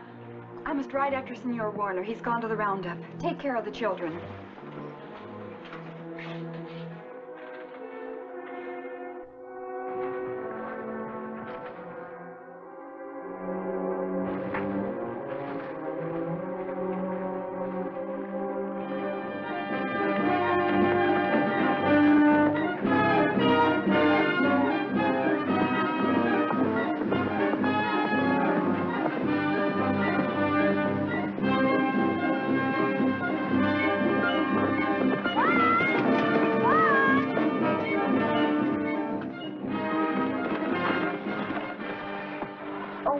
Thank heaven I found you. Anita, what's wrong? Senor Marshall, he is after your money. Are you sure? I set a trap for him and he gave himself away. He thinks he knows where your money is. The minute he found out, he rode down the trail towards Gara's camp. You think he and Gara? Oh, yes. I'm sure of it. Oh, Juan, you've got to believe me. Julio, ride for the vaqueros. Bring back every man you can find. Muy bien, patron. Let's get back to the ranch.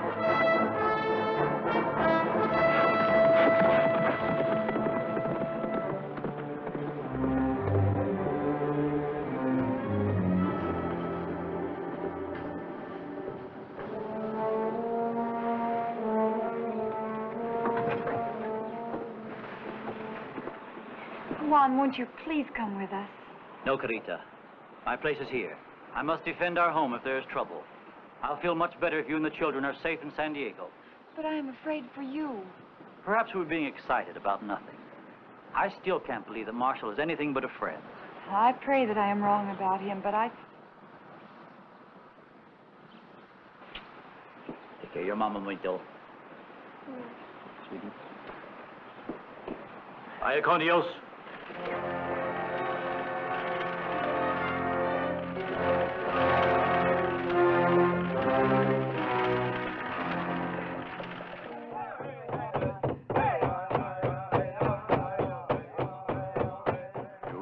Fine gold. Much gold. It is time to strike. We strike at sunrise. All of the vaqueros are away on the roundup. Only a few men are at the ranch. It will be easy. I wait long time to kill Juan Largo. They've wanted to me. You worry about the others. Send scouts to watch the vaqueros and all the trails leading to the ranch.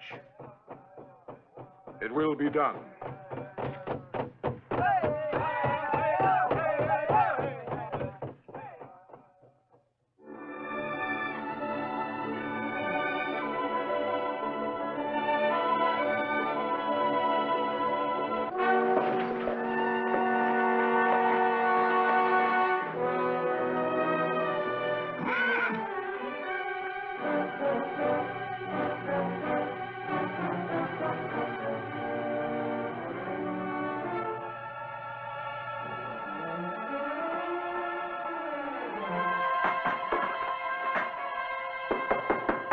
Come in. Morning, Marshal. Morning. Brings you around so early. I wanted you to go over this list. I'm going to order from San Diego. Sure. Pour yourself a cup of coffee. I think I'll pass. I've had 3 mugs already.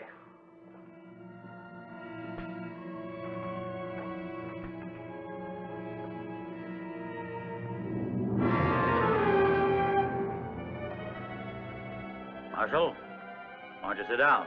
Expecting someone? Why, no. Why do you ask?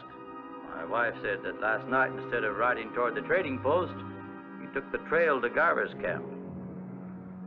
Well, sure. I took the trail for ways. I've been curious to see those hot springs of yours I heard so much about. Marshal, I hope you're telling the truth. Any reason to think I ain't? Nothing positive. Nita has the idea that you're here for some reason other than working for us. And, what's your idea? That she's right. Not so easy to fool a woman, is it?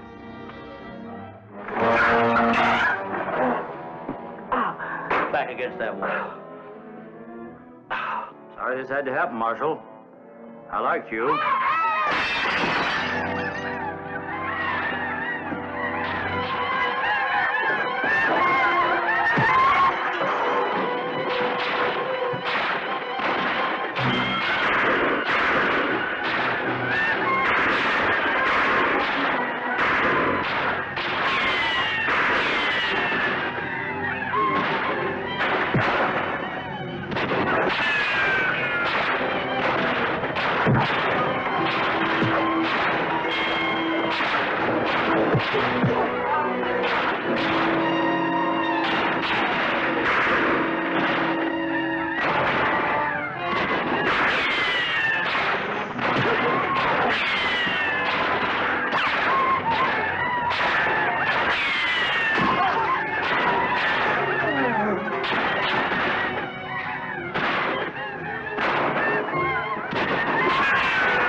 Muchos indios.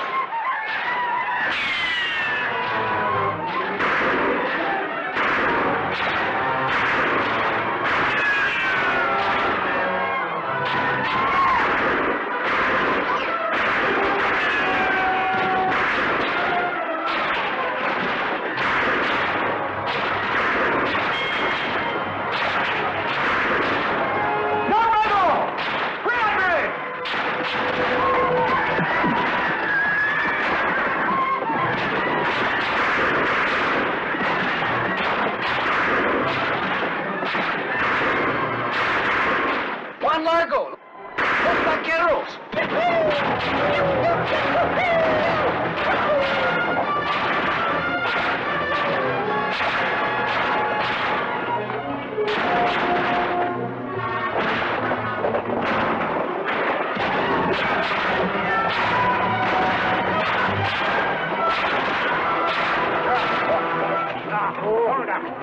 No, no, no kill. Ándale. No kill. Ándale.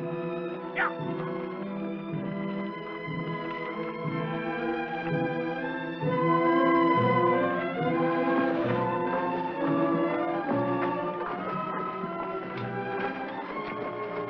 Sir, I'm sorry it had to come to this, but it was your own choosing, not mine.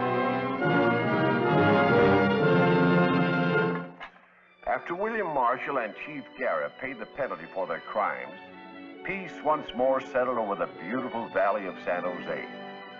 The ranch, now a popular resort, still stands as a living monument to the pioneering of Long John Warner.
Please, Bob.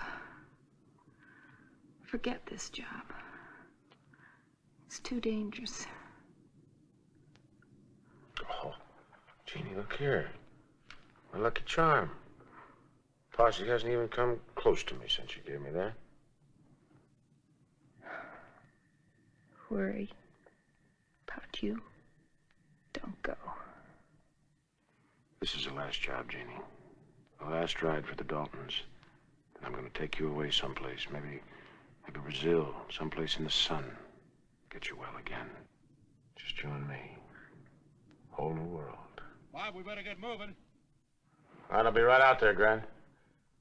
Jeannie. Jeannie. Jeannie!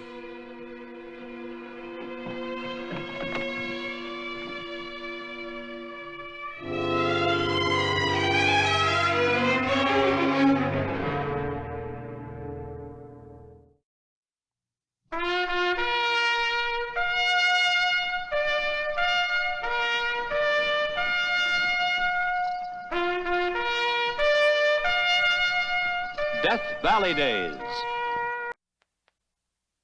Howdy, folks. I'm the old ranger. In a short 18 months, the famous Dalton brothers had stolen much of the thunder from such men as the James boys and the Youngers. Now, October 4th, 1892, the West was about to witness one of the most violent gun battles when the Daltons rode into Coffeyville, Kansas, and gambled on 3 minutes to eternity.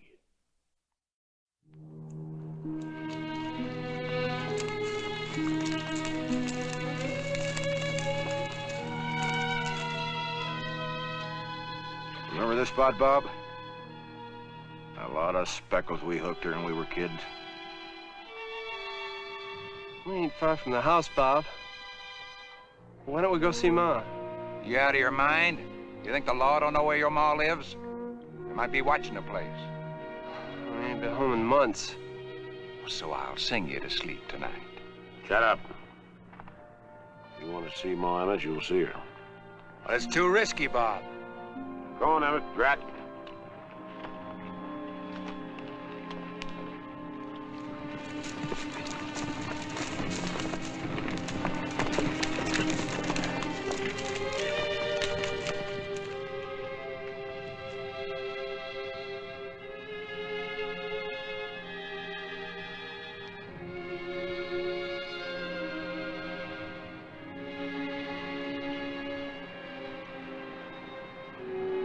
It's Thursday. I bet Ma made ham hocks and lima beans. She always used to do that on Thursdays. Yeah.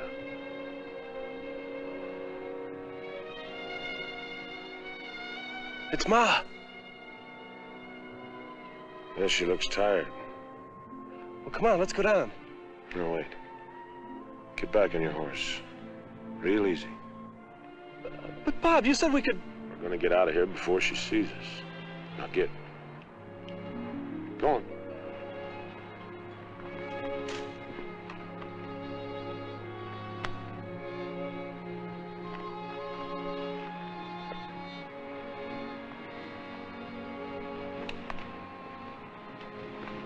What's the trouble, Bob?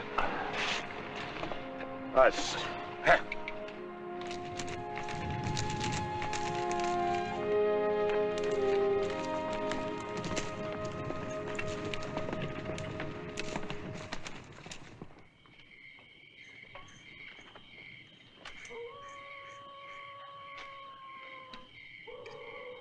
How much you figure we'll get tomorrow, Doolin?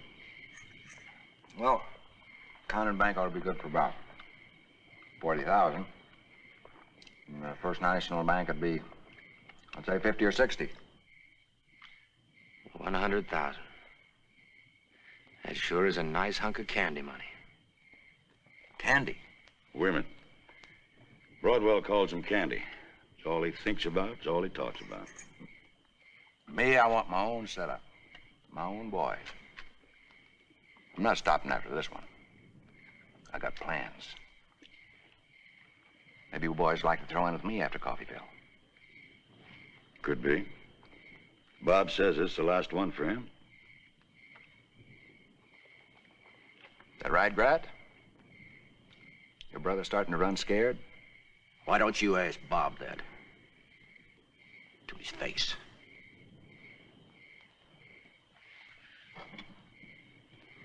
Bob better have something to eat. Take him easy.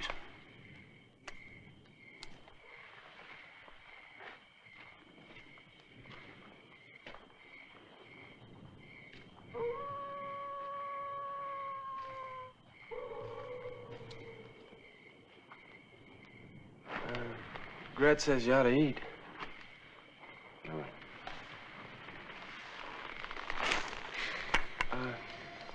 I don't know why we couldn't have gone and seen Ma today. We're right there. Well, I was going to, Emmett. I saw her down there. Tired, old. We made it that way, Grat and me. Now you.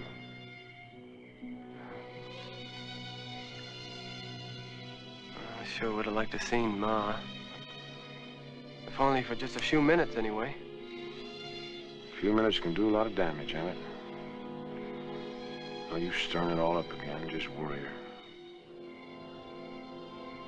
Ma said one time, she'd bring me home dead someday. My boot's still on. Never forgot that. Emmett, if they ever get me, don't you let them take me home like that. I won't, Bob, I promise. I don't know why I ever let Grat talk me into taking you in with us. At least I could have left something for Ma. Yeah, Ma used to be so proud of you and Grat when you were deputies. She used to shine your badges when you weren't looking. I kind of figured on having myself a badge someday.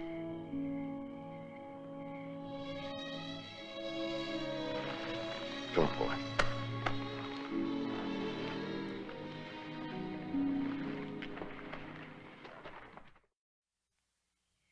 The Condon Bank is exactly 50 paces from the First National Bank here. We've been all through this before. And we're going to go through it all again. That's all right with you. We'll leave at dawn, cover the 15 miles into Coffeeville at a slow pace, like farmers going to market. No fast riding, just like farmers. So we don't attract attention. That is correct. That's why we brought these old clothes. Should get into town about 9:30, just in time for the bank to open. First important thing is the hitching post here in front of the Condon. I've got to tie up the horses here. Everything depends on getting away fast. That hitching post is the answer. This is the marshal's office here. Marshal Charlie Connolly. Connolly? The school teacher? He used to keep me late after school all the time. He's a good marshal, a tough one. Most of the people in Coffeeville know us. You two be sure you keep those false beards on. This job's discovered, the whole town will mobilize. Most important thing of all, don't let them hold up here, Isham's hardware store. That's your job, Doolin. You'll be out in the front here. Don't let anybody get in that store. Command shots at both banks. We'd be in real trouble if they took up a position in there. Don't you worry. I can keep them out of that hardware store. Look, Dillon, Coffeyville's our hometown. We know most of those people there. They're good people. So don't you get gun happy.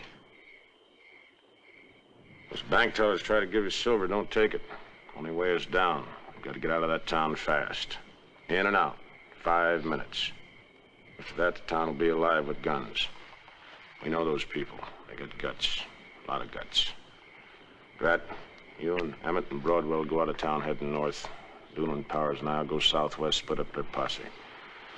Meet at the old hideout exactly 2 weeks from tonight. 2 banks at one time. Not some fancy setup.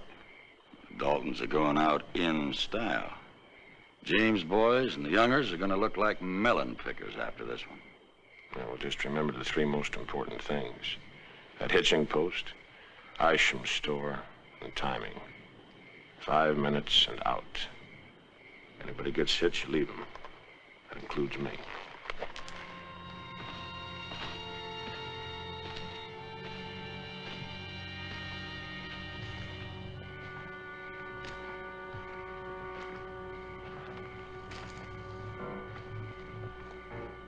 Bob, I'm sorry about Jean. We all liked her. I don't want to talk about it. Well, maybe we should talk about it. This double bank job. After what's happened, I think we should forget about it. No, Grat. We're going to do this job.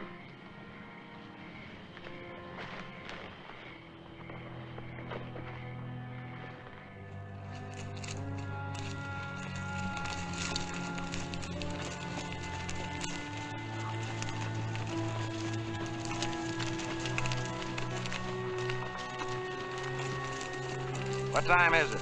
10 after 8. Grat, how many times have I told you to sit straight in that saddle? Well, it's an old habit. Break it. I'm not going to stop to pick you up if you get thrilled when we tear out of town. He's been doing that since we was kids. I always told him about it. You just managed to hang on to your own saddle, little brother. You got enough to worry about. Shut up. Told you we're farmers. Sodbusters going to market. Now act like it.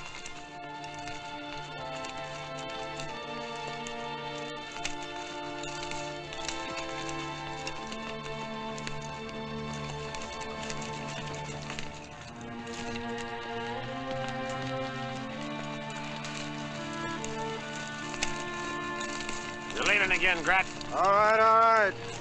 How many times have I told...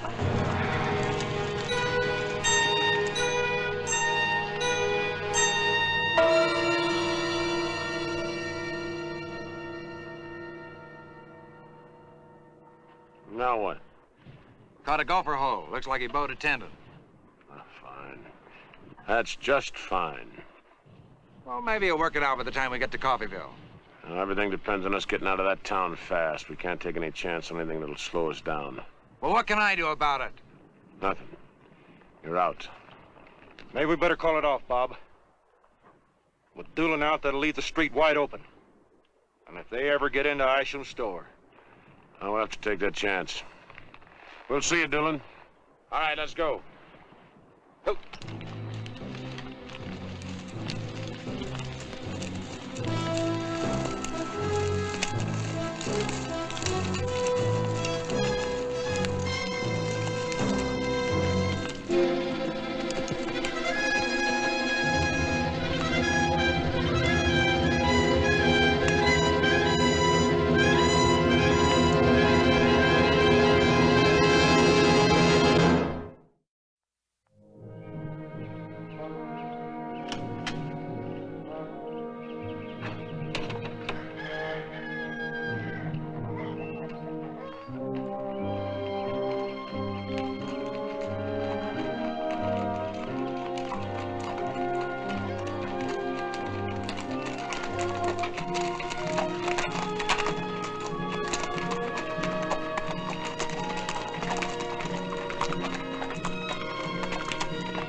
Hey,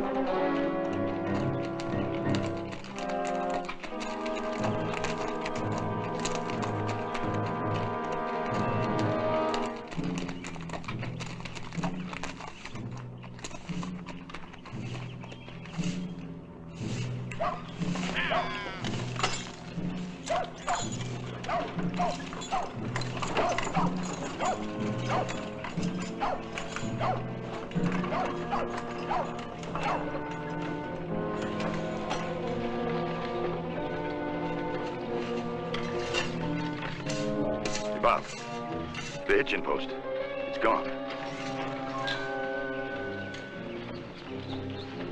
Bob, we better not. Let's move. Follow me.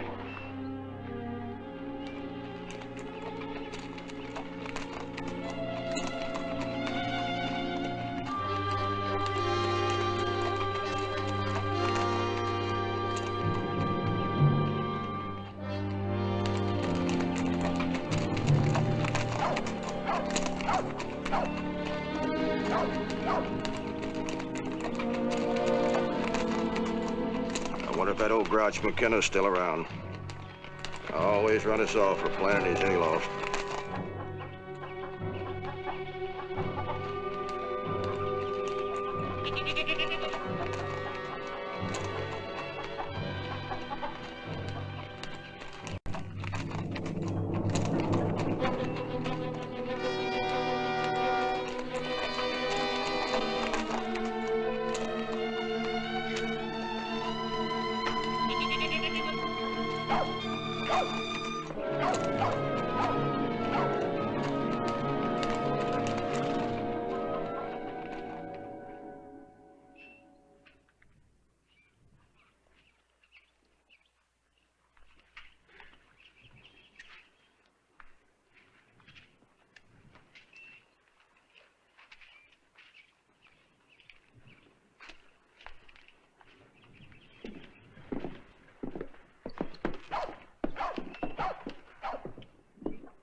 Get up. Quick! Let's get to it, Chuck. Over there, Mr. Anderson. Move! Grant Dalton.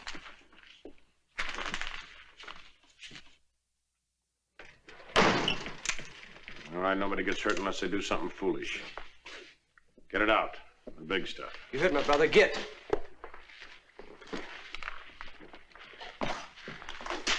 You're over there.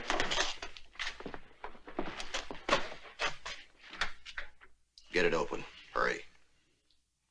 I said get it open. I can't. It's got a time lock. What? It won't open till 9:45. 3 minutes to go.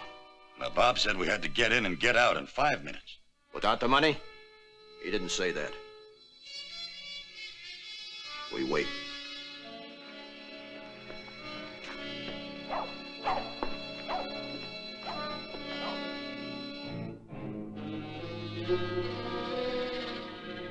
It's him. The bank's been robbed! The bank's been robbed! Mr. Dalton! The bank's been robbed! All right, hurry up with it. Which bank? Both of them! Get your rifles, find cover. Try to make it to Isham's. Get those women off the street!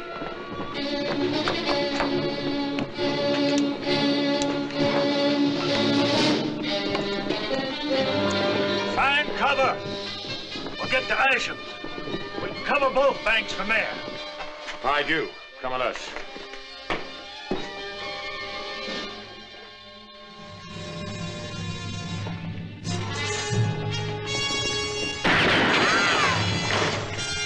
We'll hold up down at Isham's. All right, out the back door.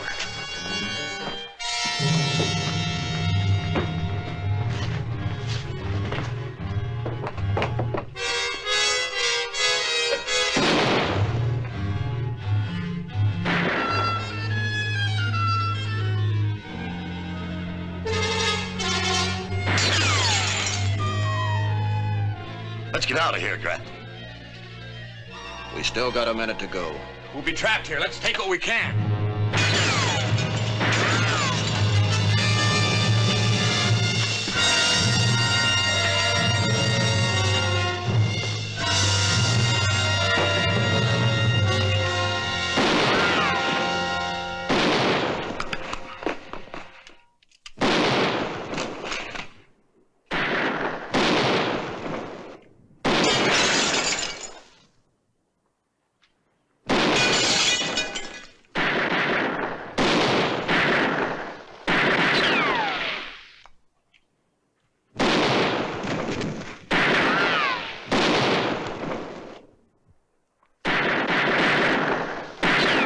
The alley.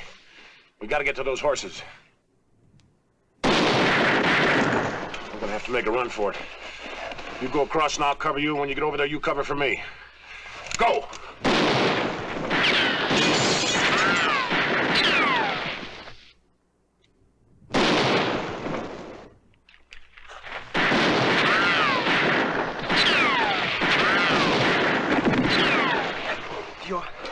You all right, Bob?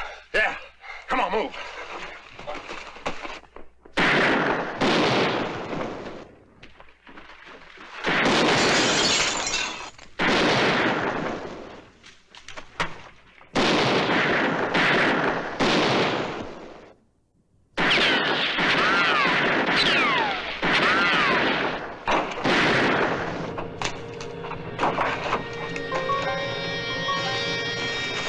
All right, get back.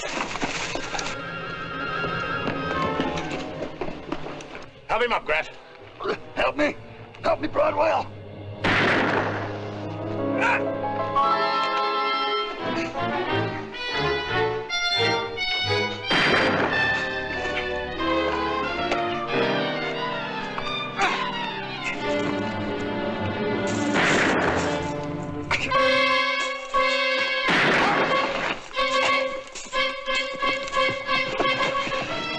Go on, leave me be, Emmett.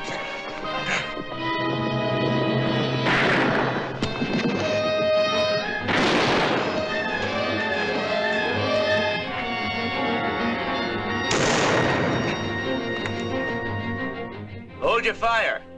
They're all down, all of them.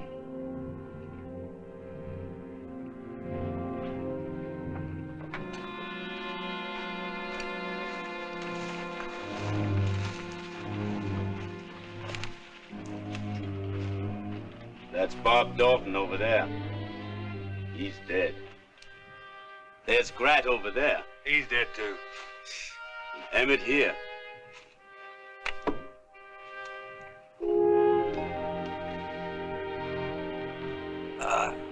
He's still alive. Thank God I didn't kill him. I used to cut this boy's hair. Somebody better go out and tell her ma. Bob, take off his boots. Don't let Ma see him like that, please. Better get him over to the docks.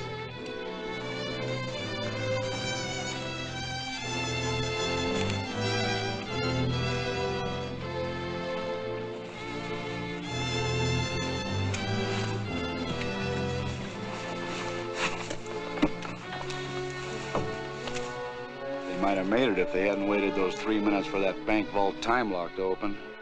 That vault doesn't have a time lock. It won't be installed till next week. Mac, how'd you recognize them? They were all wearing false beards.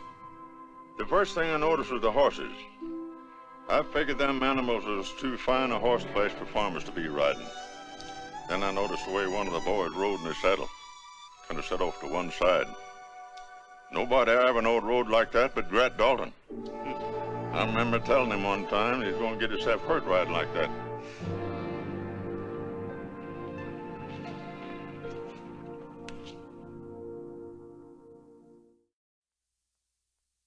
The day of the Daltons ended in what became known as Death Alley, and the West would never forget that violent October morning in Coffeyville in 1892.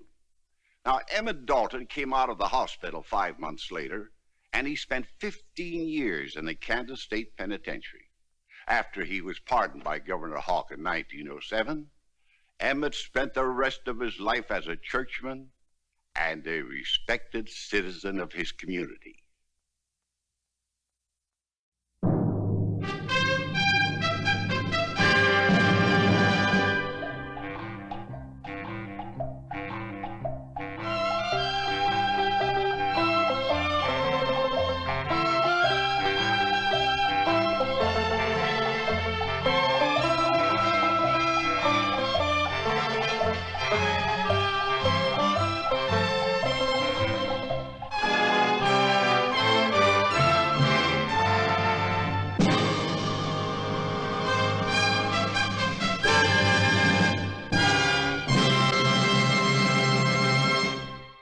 Getting trigger happy in your old age.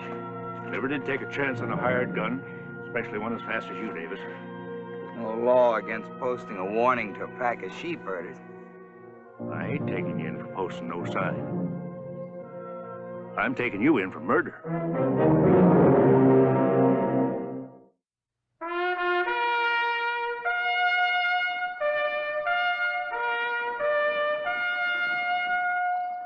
Death Valley Days. Howdy, folks. I'm the Old Ranger. A gunman's reputation depended on various factors: a fast draw, backbone, and the killer instinct. In the fall of 1896 in Albion, Idaho, there was a man who was known to be one of the fiercest gunslingers in the territory, and they called him Diamond Field Jack.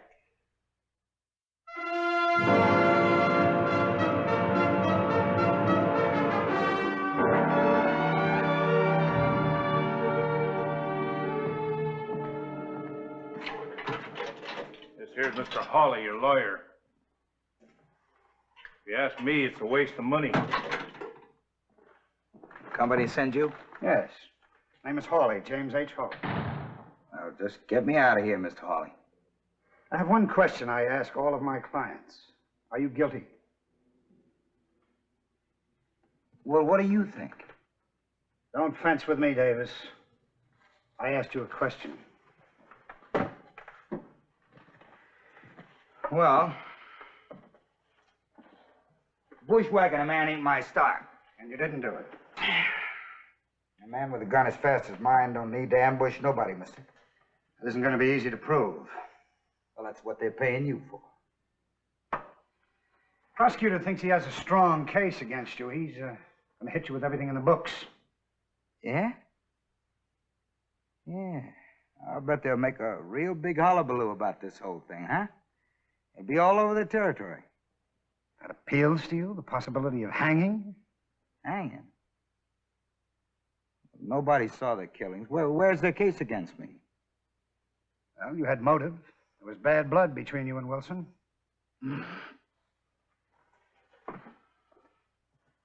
Look, he was a sheep man, and I worked for the cattle company. Now, that's what they hired me for, to run sheepers off. It was nothing personal. Prosecution has witnesses who can place you in the Shoshone Basin on the night of the killing. Well, sure, I was there. So what does that prove? So what else have they got against me? Your reputation. You're known as a gunman. I never drew first in my life. They can't hang a man for having a reputation. They can try. Circumstantial evidence has sent more than one man to the gallows. Look, what do you want from me? Truth. Prosecutor is going to paint you as a conscienceless killer. I've got to prove that you're not. But I can't defend you unless I know more about your background. What's my background got to do with all this? It's putting a noose around your neck. That's what it's got to do with it. All right. How many men have you actually killed? Who counts? Where beside Albion are you known as a fast gun? You name the town, they all know Jack Davis. For instance? I can't remember names. There are other ways of finding out. Marshal?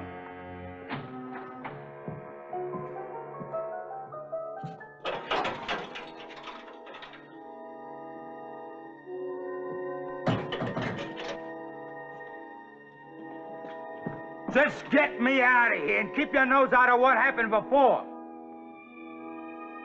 What'd I tell you? He ain't worth it. I'm paid to defend him, not to like him. Mr. Bucket? Well, how's our new charge? Well, he won't win any blue ribbons, I can tell you. But is he guilty? He says he isn't. Do you believe him? I don't know yet. He's a strange man. He seems to revel in that black reputation of his. Oh, it's black, all right. Half the town's convinced it had to be Jack Davis, as if it were expected of him. Those two star witnesses the prosecution has, Bauer and Gray, what have you come up with on them? They're partners in what seems to be a successful cattle ranch. Bauer, from what I was able to discern, is the boss. Cool, tough businessman, not many friends. His partner, however, Jefferson Gray, is a somewhat incongruous entity. From what I gathered, Gray is not too bright. In fact, he's somewhat unstable. Well, maybe we can break down his reliability as a witness. Another thing, Mr. Gray seems to be some kind of a fanatic. Fear of God, fire, brimstone, etc., etc. It's all here in my report. I'm sure it is, William. Now, I want you to wire Abilene, Tombstone, Lewiston, a couple of other cow towns. See what they know about Jack Davis. Yes, sir. Mr. Hawley, if I may venture an opinion, this isn't going to be an easy case. Murders never are.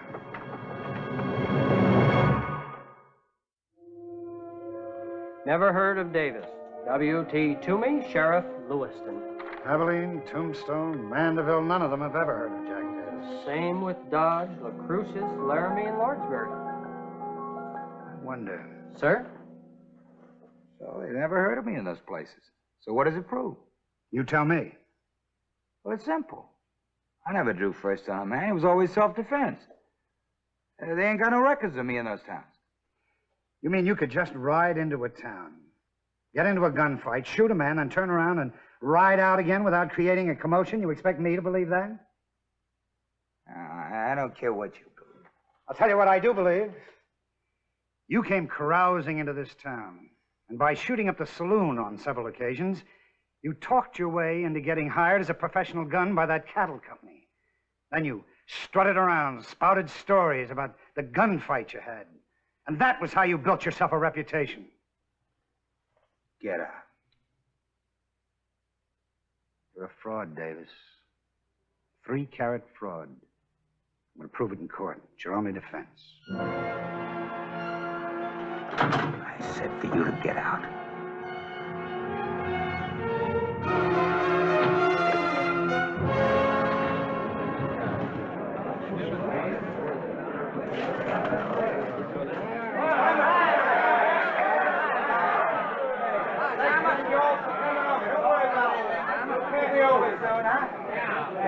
Thanks for coming. Hear that? I'm somebody, mister. I'm Diamond Field Jack. They'll never convict me. Never. Hey! Now, Mr. Gray, were you in the Shoshone Basin the night the two sheepmen, John Wilson and Dan Cummings, were murdered? Yes, sir, I sure was, and that's the gospel. According to your statement, you encountered one Jack Davis, also known as Diamond Field Jack. In what direction was he riding? Toward those dirty sheep herders' campsite. That's the Lord's truth.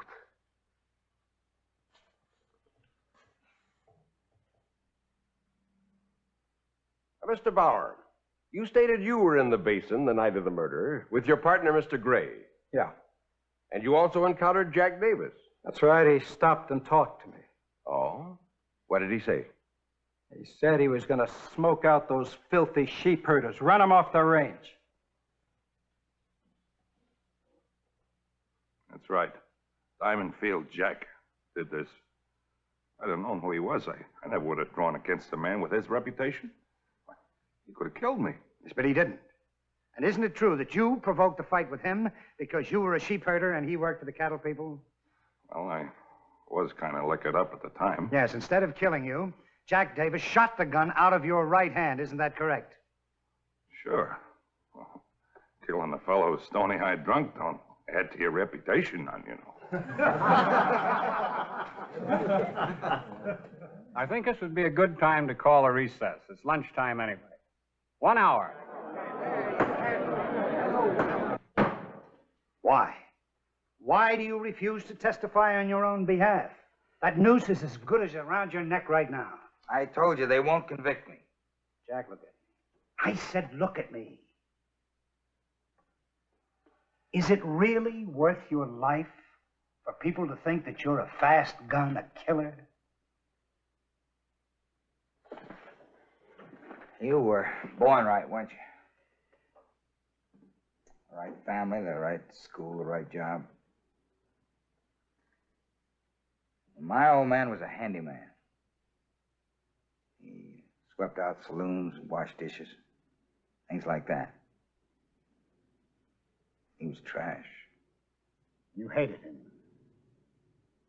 No, I didn't hate him. I loved him. You said he was trash. Yeah. They made him trash. Dirty saddle tramps. They made fun of Pa. Pushed him around, they laughed at him. He died in an alley needing a shave. And that's when I made up my mind I was gonna be worth my weight in diamonds. That's all I talked about, man, diamonds. I wasn't more than knee-high when they began to call me Diamond Field Jack. Why did you decide to be a gunslinger? I tried everything else. And one day I strapped on a .45. And I began to talk big. And the bigger I talked, the more they believed me. I became somebody. Have you ever killed a man? No. Go into that courtroom, tell them. And end up like my pa. In some alley. Now you listen to me. If I don't tell the truth and they let me go, I'll be living off the fat of the land from now on. This trial will be the talk of the whole territory. You keep quiet. You'll hang. No. They won't do that to me. Not to Diamond Field Jack. Your Honor, I request permission to introduce a vital piece of evidence. If it's vital, you don't need my permission. What is it? The state has based its entire case on purely circumstantial evidence and on one premise, that my client is a notorious gunman. Now, I think I can prove that he is not, that his reputation is wholly false, created by Jack Davis himself.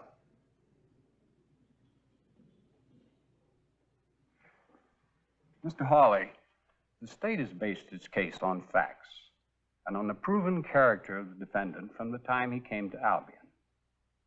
Now, is your evidence related directly to the crime or to the character of the defendant since he came to Albion? No, Your Honor, but it... Then the evidence is not admissible in this court. Request denied.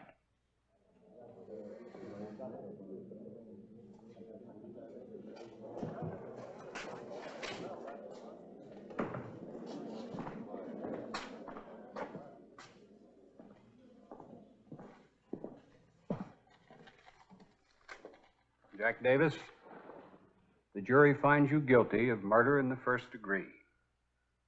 You will be held in the county jail for not more than 2 weeks. then you will be taken and hanged by the neck until dead.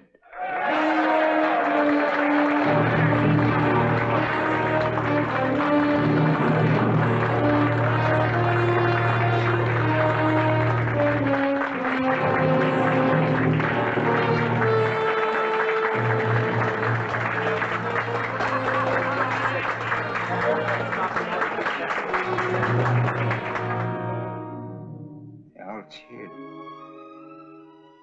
And the judge sentenced me. They all turned against me. I'll appeal, of course. I've got to find new evidence, new witnesses. They really think I gunned down those two sheep herders. I'm a killer. Isn't that what you wanted? You can't hang me for wanting to be somebody. Tell him that. Please, Mr. Hall. Tell him. Please. I just wanted to be somebody.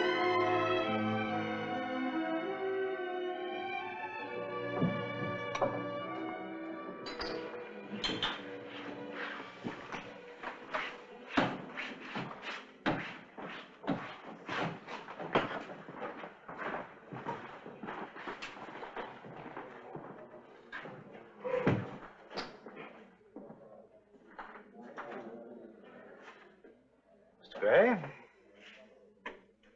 How about a beer? Well, this is luck, Mr. Gray. I've been wanting to talk to you about Jack Davis. You go away and leave me alone. Why? Callis want me to talk to you. Told me not to. Mr. Gray, if you have one scrap of information that might save an innocent man and you refuse to divulge it, then you're guilty in the eyes of the law. And in the eyes of God Almighty. No. I did tell the truth. I swore to it on the good book. I did see Davis at Mason. Leave me alone, you hear? Just leave me alone.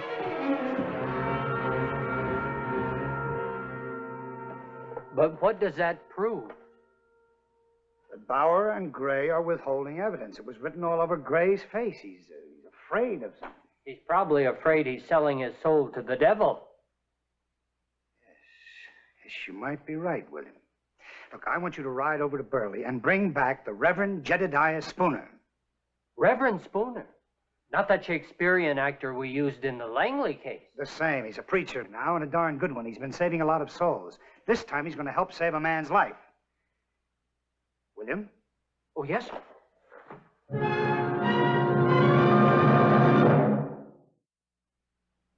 It is the word of the Almighty that man love man.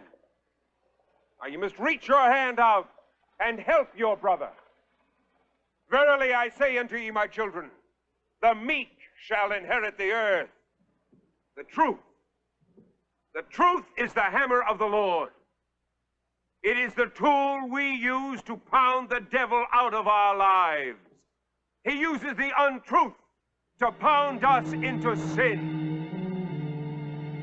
Sinning by deed is only one way to fall into the everlasting pit of damnation. There are other sins just as great and just as damning. The sin of thought and of word.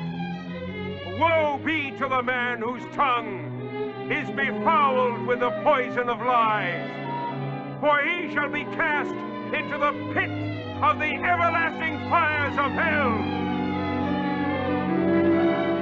Fight Satan with the tool of the Lord, with the tool of truth. Cast out Satan with love, charity, and truth.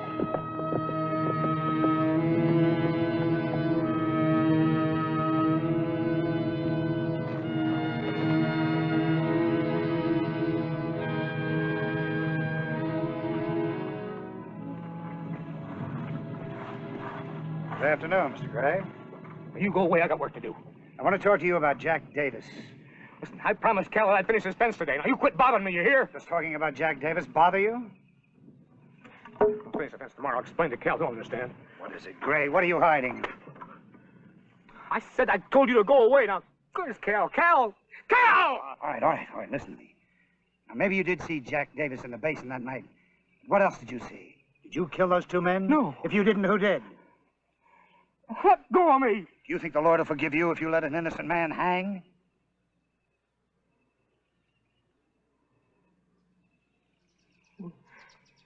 It was an accident.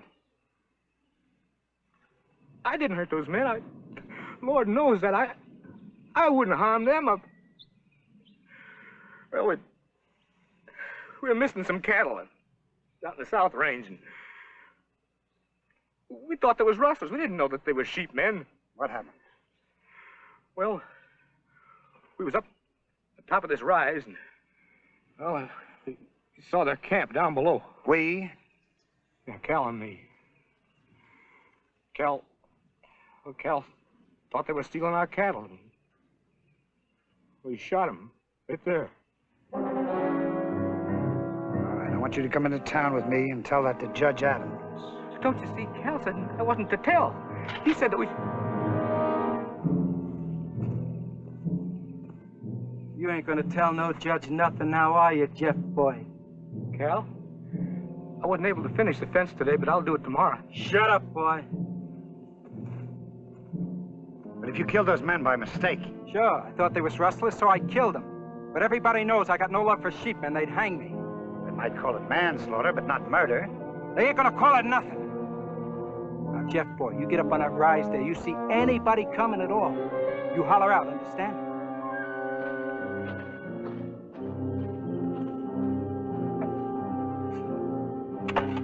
Dig. Wide enough for you to fit into comfortable. 6 feet down. This will be murder. I said dig.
Can't blame you for being slow to your own funeral. Keep digging. Don't be a fool. They'll hang you for sure. Killing Wilson and Cummings was an accident, but this way I don't get to serve time. Dig.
Cal, I didn't mean to tell him.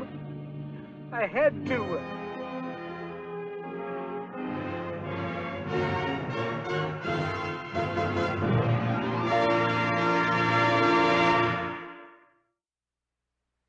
On January 2nd, 1911, James H. Hawley became the 9th governor of the state of Idaho, and Diamond Field Jack Davis was never in trouble with the law again.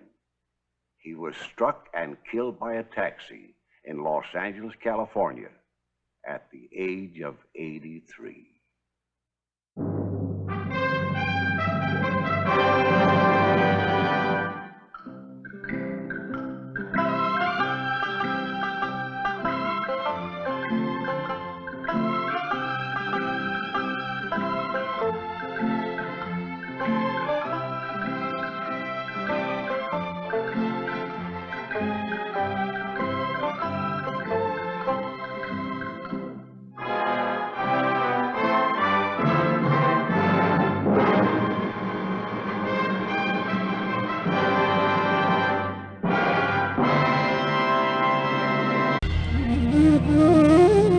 এত জলদি চলে যাব এটা আমি ভাবিনি। আমি আশা করেছিলাম যে অ্যাটলিস্ট টপ 10-এ আমি নিজেকে নিয়ে যেতে পারবো, কিন্তু একদম প্রথম এপিসোডেই আমাকে চলে যেতে হচ্ছে। এই ব্যাপারটা আমার জন্য খুবই দুঃখজনক। বিন্দুমাত্র দুঃখ আমার নেই, কারণ আমি আমার কমতিগুলো জেনে গেলাম। আমি অবশ্যই এখানে আবার আসবো। আমরা পুরো দেশ থেকে বাছাই করে নিয়ে এসেছিলাম সেরা 20 প্রতিযোগীকে। তাদের মধ্য থেকে আজ বিদায় নিলেন 2 জন প্রতিযোগী, বাকি রইলেন 18 জন। এবং এই টপ 18 পার্টিসিপেন্টকে সঙ্গে নিয়ে আমরা এগিয়ে যাব আমাদের পরবর্তী চ্যালেঞ্জগুলোতে। Congratulations to all. বিজ্ঞ বিচারক, আমার মনে হয় বিদায় নেবার আগে আরেকটি বিশেষ কাজ বাকি রয়ে গেছে, right? Black scarf. Black scarf. স্ক্রিনে চোখ রাখি, দেখা যাক কে পাচ্ছেন এবারের চ্যালেঞ্জের black scarf. 29.6 out of 30. Congratulations, Kumo.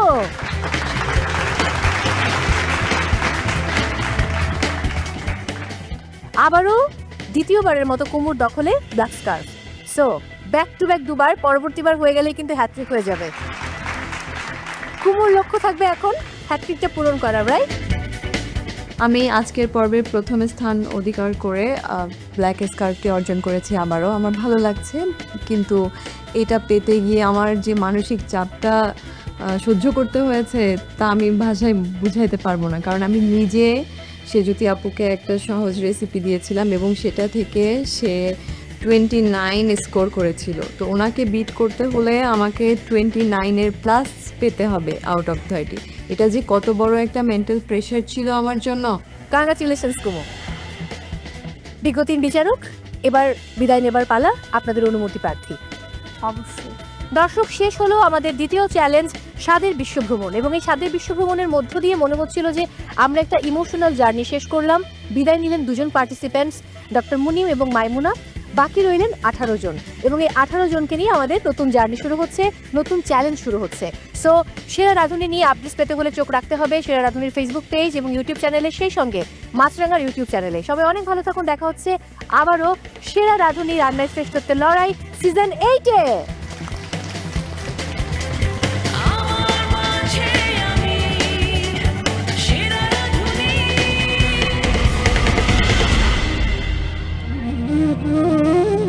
এত জলদি চলে যাব এটা আমি ভাবিনি। আমি আশা করেছিলাম যে অ্যাটলিস্ট টপ 10-এ আমি নিজেকে নিয়ে যেতে পারবো, কিন্তু একদম প্রথম এপিসোডেই আমাকে চলে যেতে হচ্ছে। এই ব্যাপারটা আমার জন্য খুবই দুঃখজনক। বিন্দুমাত্র দুঃখ আমার নেই, কারণ আমি আমার কমতিগুলো জেনে গেলাম। আমি অবশ্যই এখানে আবার আসবো।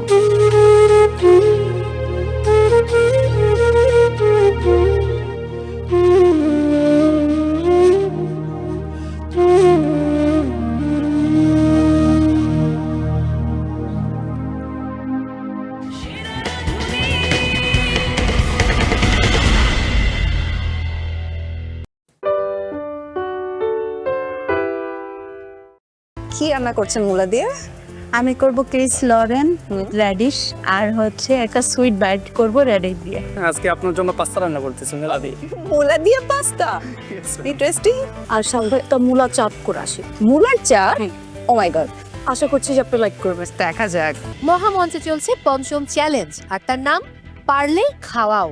এবং সেখানে আজকে চিনি দল অর্থাৎ আমাদের 7 পার্টিসিপেন্টস মূলা দিয়ে তৈরি করবেন তাদের মন মতো রেসিপি। সেটা আসলে কেমন হবে দর্শক, সেটা রান্নার পর ফুড টেস্টিং এর সময় জানা যাবে। তবে এবার আপনার অনুমতি দিলে আমি শুরু করছি। পার্টিসিপেন্টস, রান্নার জন্য সময় বরাদ্দ 1 ঘন্টা এবং আপনাদের সেই সময় শুরু হচ্ছে এখন।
কি অবস্থা? হ্যালো ম্যাম, কেমন আছেন?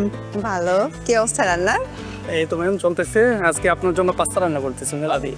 মূলা দিয়ে পাস্তা, ইন্টারেস্টিং। আমি না আমরা একদমই পছন্দ করি না। আই হোপ পছন্দ হবে আজকে। ওকে। যখন হচ্ছে বিদ্যা সিনহা ম্যাম আমার কিচেনে ঢুকলো, আমি টোটালি শক। বাঙালি একটা ভেজিটেবল দিয়ে আসলে ইটালিয়ান একটা ডিশ আমি রেডি করতেছিলাম। তো আমি আশাবাদী ম্যামের এটা পছন্দ হবে। কি রান্না করছেন মূলা দিয়ে? আমি করব ক্রিস লরেন উইথ র্যাডিশ আর হচ্ছে একটা সুইট বাইট করব র্যাডিশ দিয়ে। ওকে।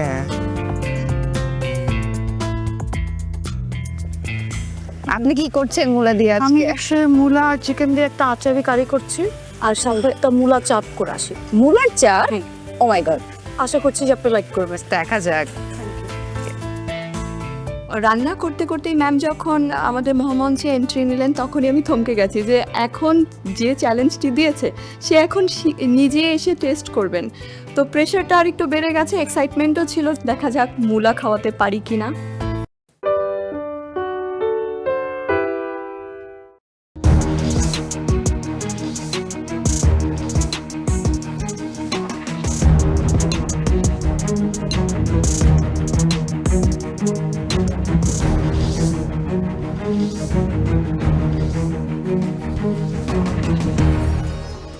এবার আমরা কার কি টোকেনে লেখা আছে সেটা শুনবো। প্রথমে শুরু করি সাইমাকে দিয়ে। চাইনিজ। এবার জিনাত। গ্রিস।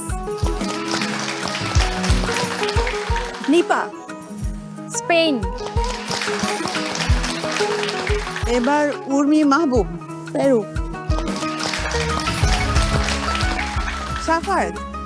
ফ্রেঞ্চ।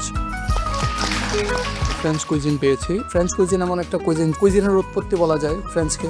তো সেক্ষেত্রে আমি একটু কনফিডেন্ট ছিলাম যে কোনো দেশীয় ফিশ দিয়ে আমি ফ্রেঞ্চের যে কোনো একটা আইটেম করতে পারবো। লিনা, দেখি তোমার টোকেনে কি আছে। মেক্সিকো। আমি জানতে চাই নসিন, আপনার টোকেনে কি আছে? থাইল্যান্ড। ও বাবা। Juairiya. Italy.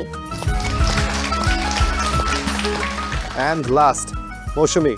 India India India বরাবরই আমি মাছ রান্নাতে একটু দুর্বল, তো এই জন্য মাছের যখন ফিউশন ইন্ডিয়ার সঙ্গে হলো তখন আমার একটু মানে ভয় কাজ করছিল। জাজেস, আমি তো পুরো বিশ্ব ভ্রমণ করে এলাম মনে হলো, বাট ফিশ কোথায়?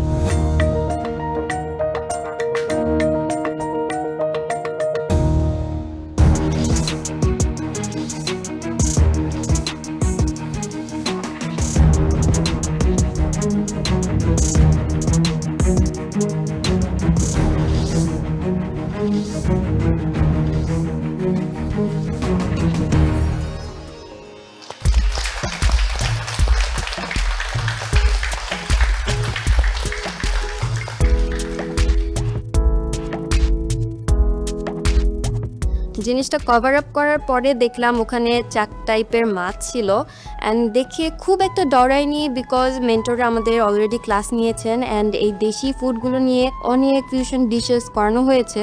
এই 4 ধরনের মাছেরই ডিফারেন্ট কাটস ভ্যারাইটিস আছে আমাদের রাঁধুনি গ্রোসারি স্টোরে। আপনাদেরকে আজকে একটা ডিশ প্রেজেন্ট করতে হবে। এছাড়াও আপনার যদি মনে হয় এর সাথে কোনো সাইড ডিশ আপনারা দিতে চাচ্ছেন অর অ্যাপ্রোপ্রিয়েট যেটা যায়, সেটা আপনারা আমাদেরকে আজকে প্রেজেন্ট করতে পারেন। সুবিধার্থে আরেকবার বলে দিচ্ছি, এখানে 4টা মাছ, রুই মাছ আছে, বোয়াল মাছ, ট্যাংরা আর বেলে মাছ। এই 4টা থেকে যার যে দেশ বা কুজিন অনুযায়ী আপনারা রান্না করবেন। আর একটু সহজ করে দেই আপনাদের জন্য, তো অবশ্যই মেন্টার্স আছেন, মেন্টার্সের হেল্প নিয়েই কিন্তু আপনারা আজকে রান্নার পরিবেশন করবেন। তার জন্য মেন্টার্সদের টাইম দেওয়া হবে আজকে, পার পার্টিসিপেন্টসের জন্য 5 মিনিট করে পাবেন।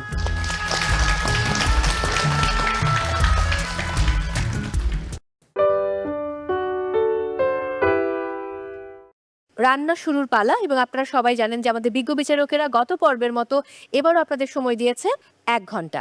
এই 1 ঘন্টার মধ্যে রান্না কমপ্লিট করতে হবে, প্লেটিং করতে হবে, কিচেন ক্লিন করতে হবে, এবং অবশ্যই খুবই ইম্পর্টেন্ট যে পার্ট সেটা হচ্ছে কস্টিং। সো আজকে আমরা সবাই চাই এই 8টি টিম যেন খুব প্রপারলি সব কিছু কমপ্লিট করে। ওকে, সো আপনাদের সময় শুরু হচ্ছে এখন। বসাবো পানি দিব না, এই যে পানি দেন ডালটা নেই তো।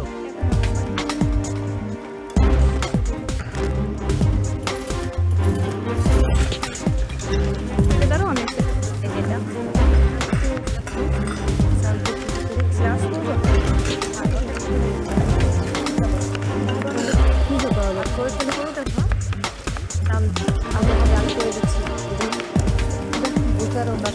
এটা সাইডগুলো দেখতে গ্লাভস পরে নিতে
আমার It's not it.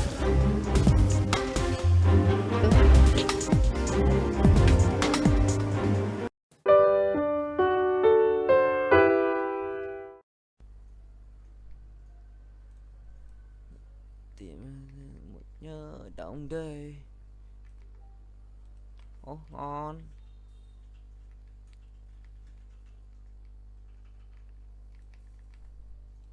Hóa hình này. Lấy luôn chứ còn gì nữa. Thêm con search với con đấy là hết bài. Search với con Priya. Cái gì đây, cái gì đây?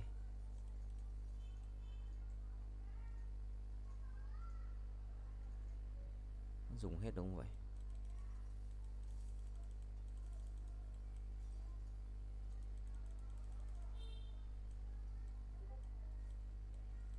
Cần thiết đấy, cần thiết đấy.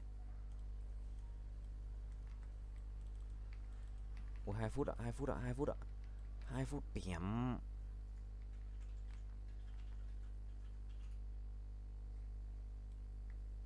Bẻm. Bẻm. Ui sao máu nó bị lag à? Sao không sụp máu này? À kia hiện máu nút phi ạ. Con này sắp nhót chưa? Nhảnh lên sắp chết rồi đấy.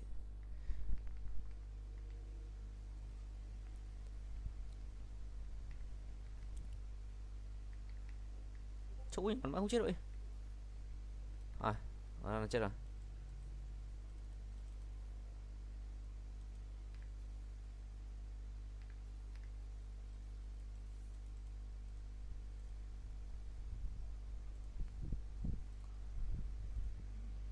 Không để ý mà phát mấy thằng này ra sàn mấy thằng không còn gì nữa này.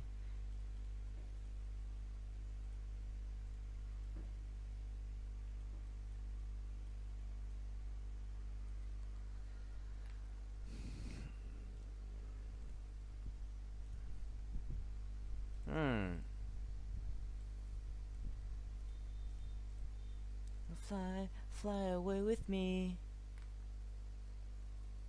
Ui, xịt phát chết ạ. Xịt cái lượng bẹp, nhót. Wow. Chú bé Long gì cực binh chi lung ấy.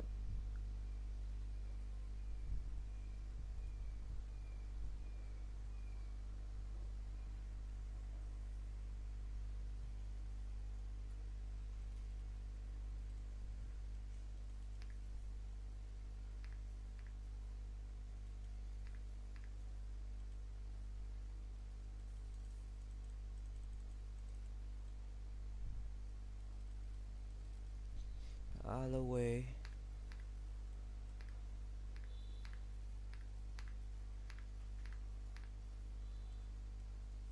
Cái gì nhỉ?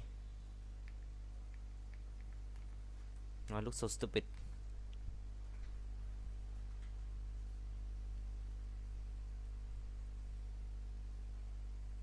Bẹp. Làm gì? Bẹp. Ủa đi chú bé làm gì? Ôi không, chú bé Long Di bị target rồi. Hỏng rồi, thua luôn ạ.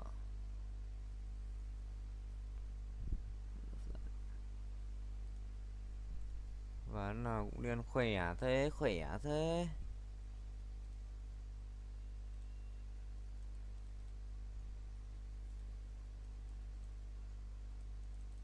Lấy chú bé này đi.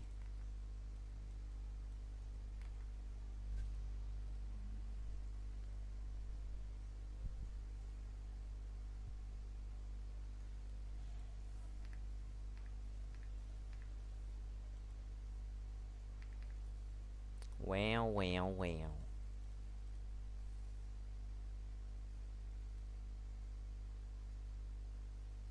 Hard away.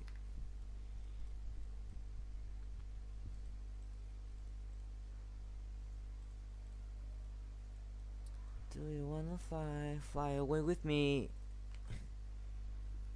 Bữa đi về khỏe ta.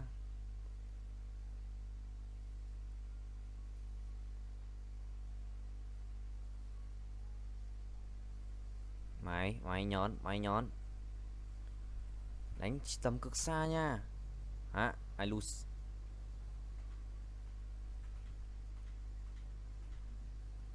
Thôi thua luôn, top 2. Ui, làm gì 15.000 năm vẫn thua.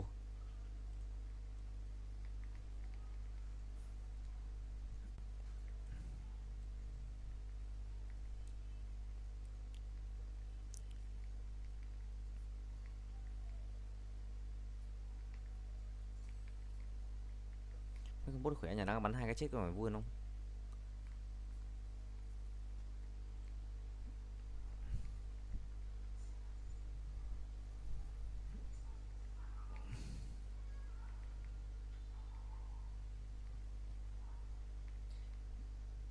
Mày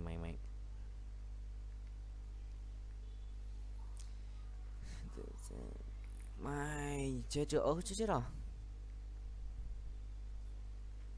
Nhót đi.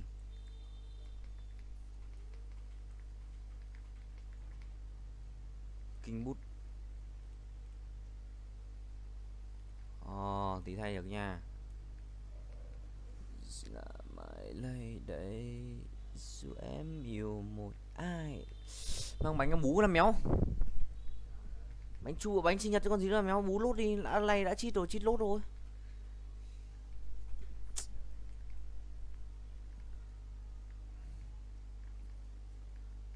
Ăn cái dậy làm việc nhà cái cho nó tiêu.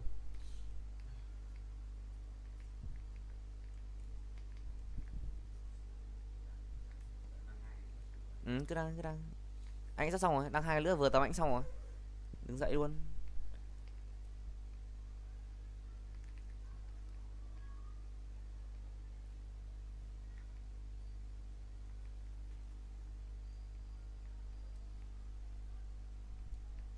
Bẹp hớt là được.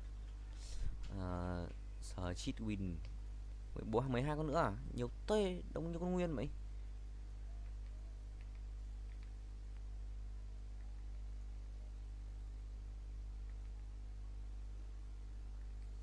Đúng cứ như con nguyên ấy.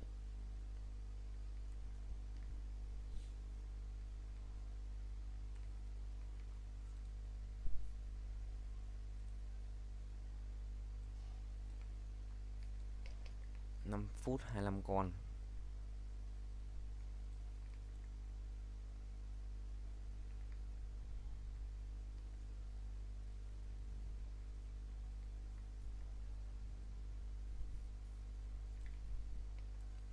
Nào xuống đây hết.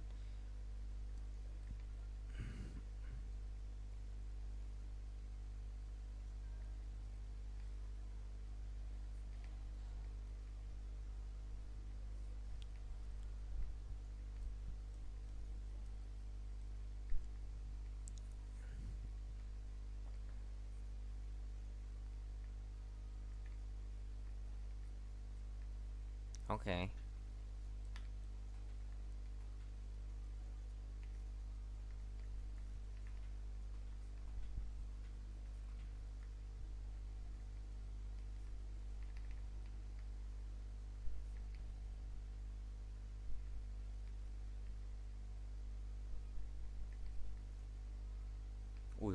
Ui dồi.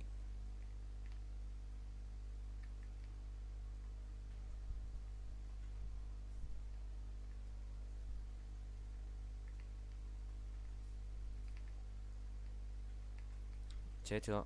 Nhót chưa?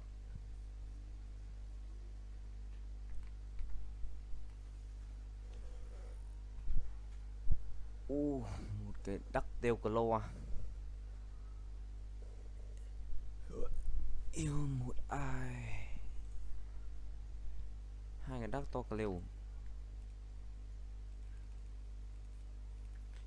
Đắc tiêu clo à. 1 phút nữa.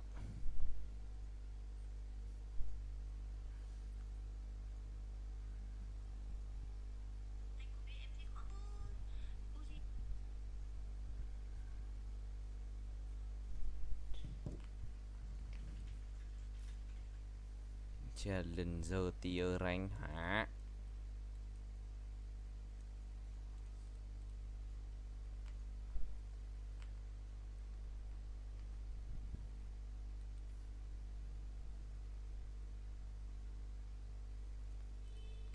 Let's coi.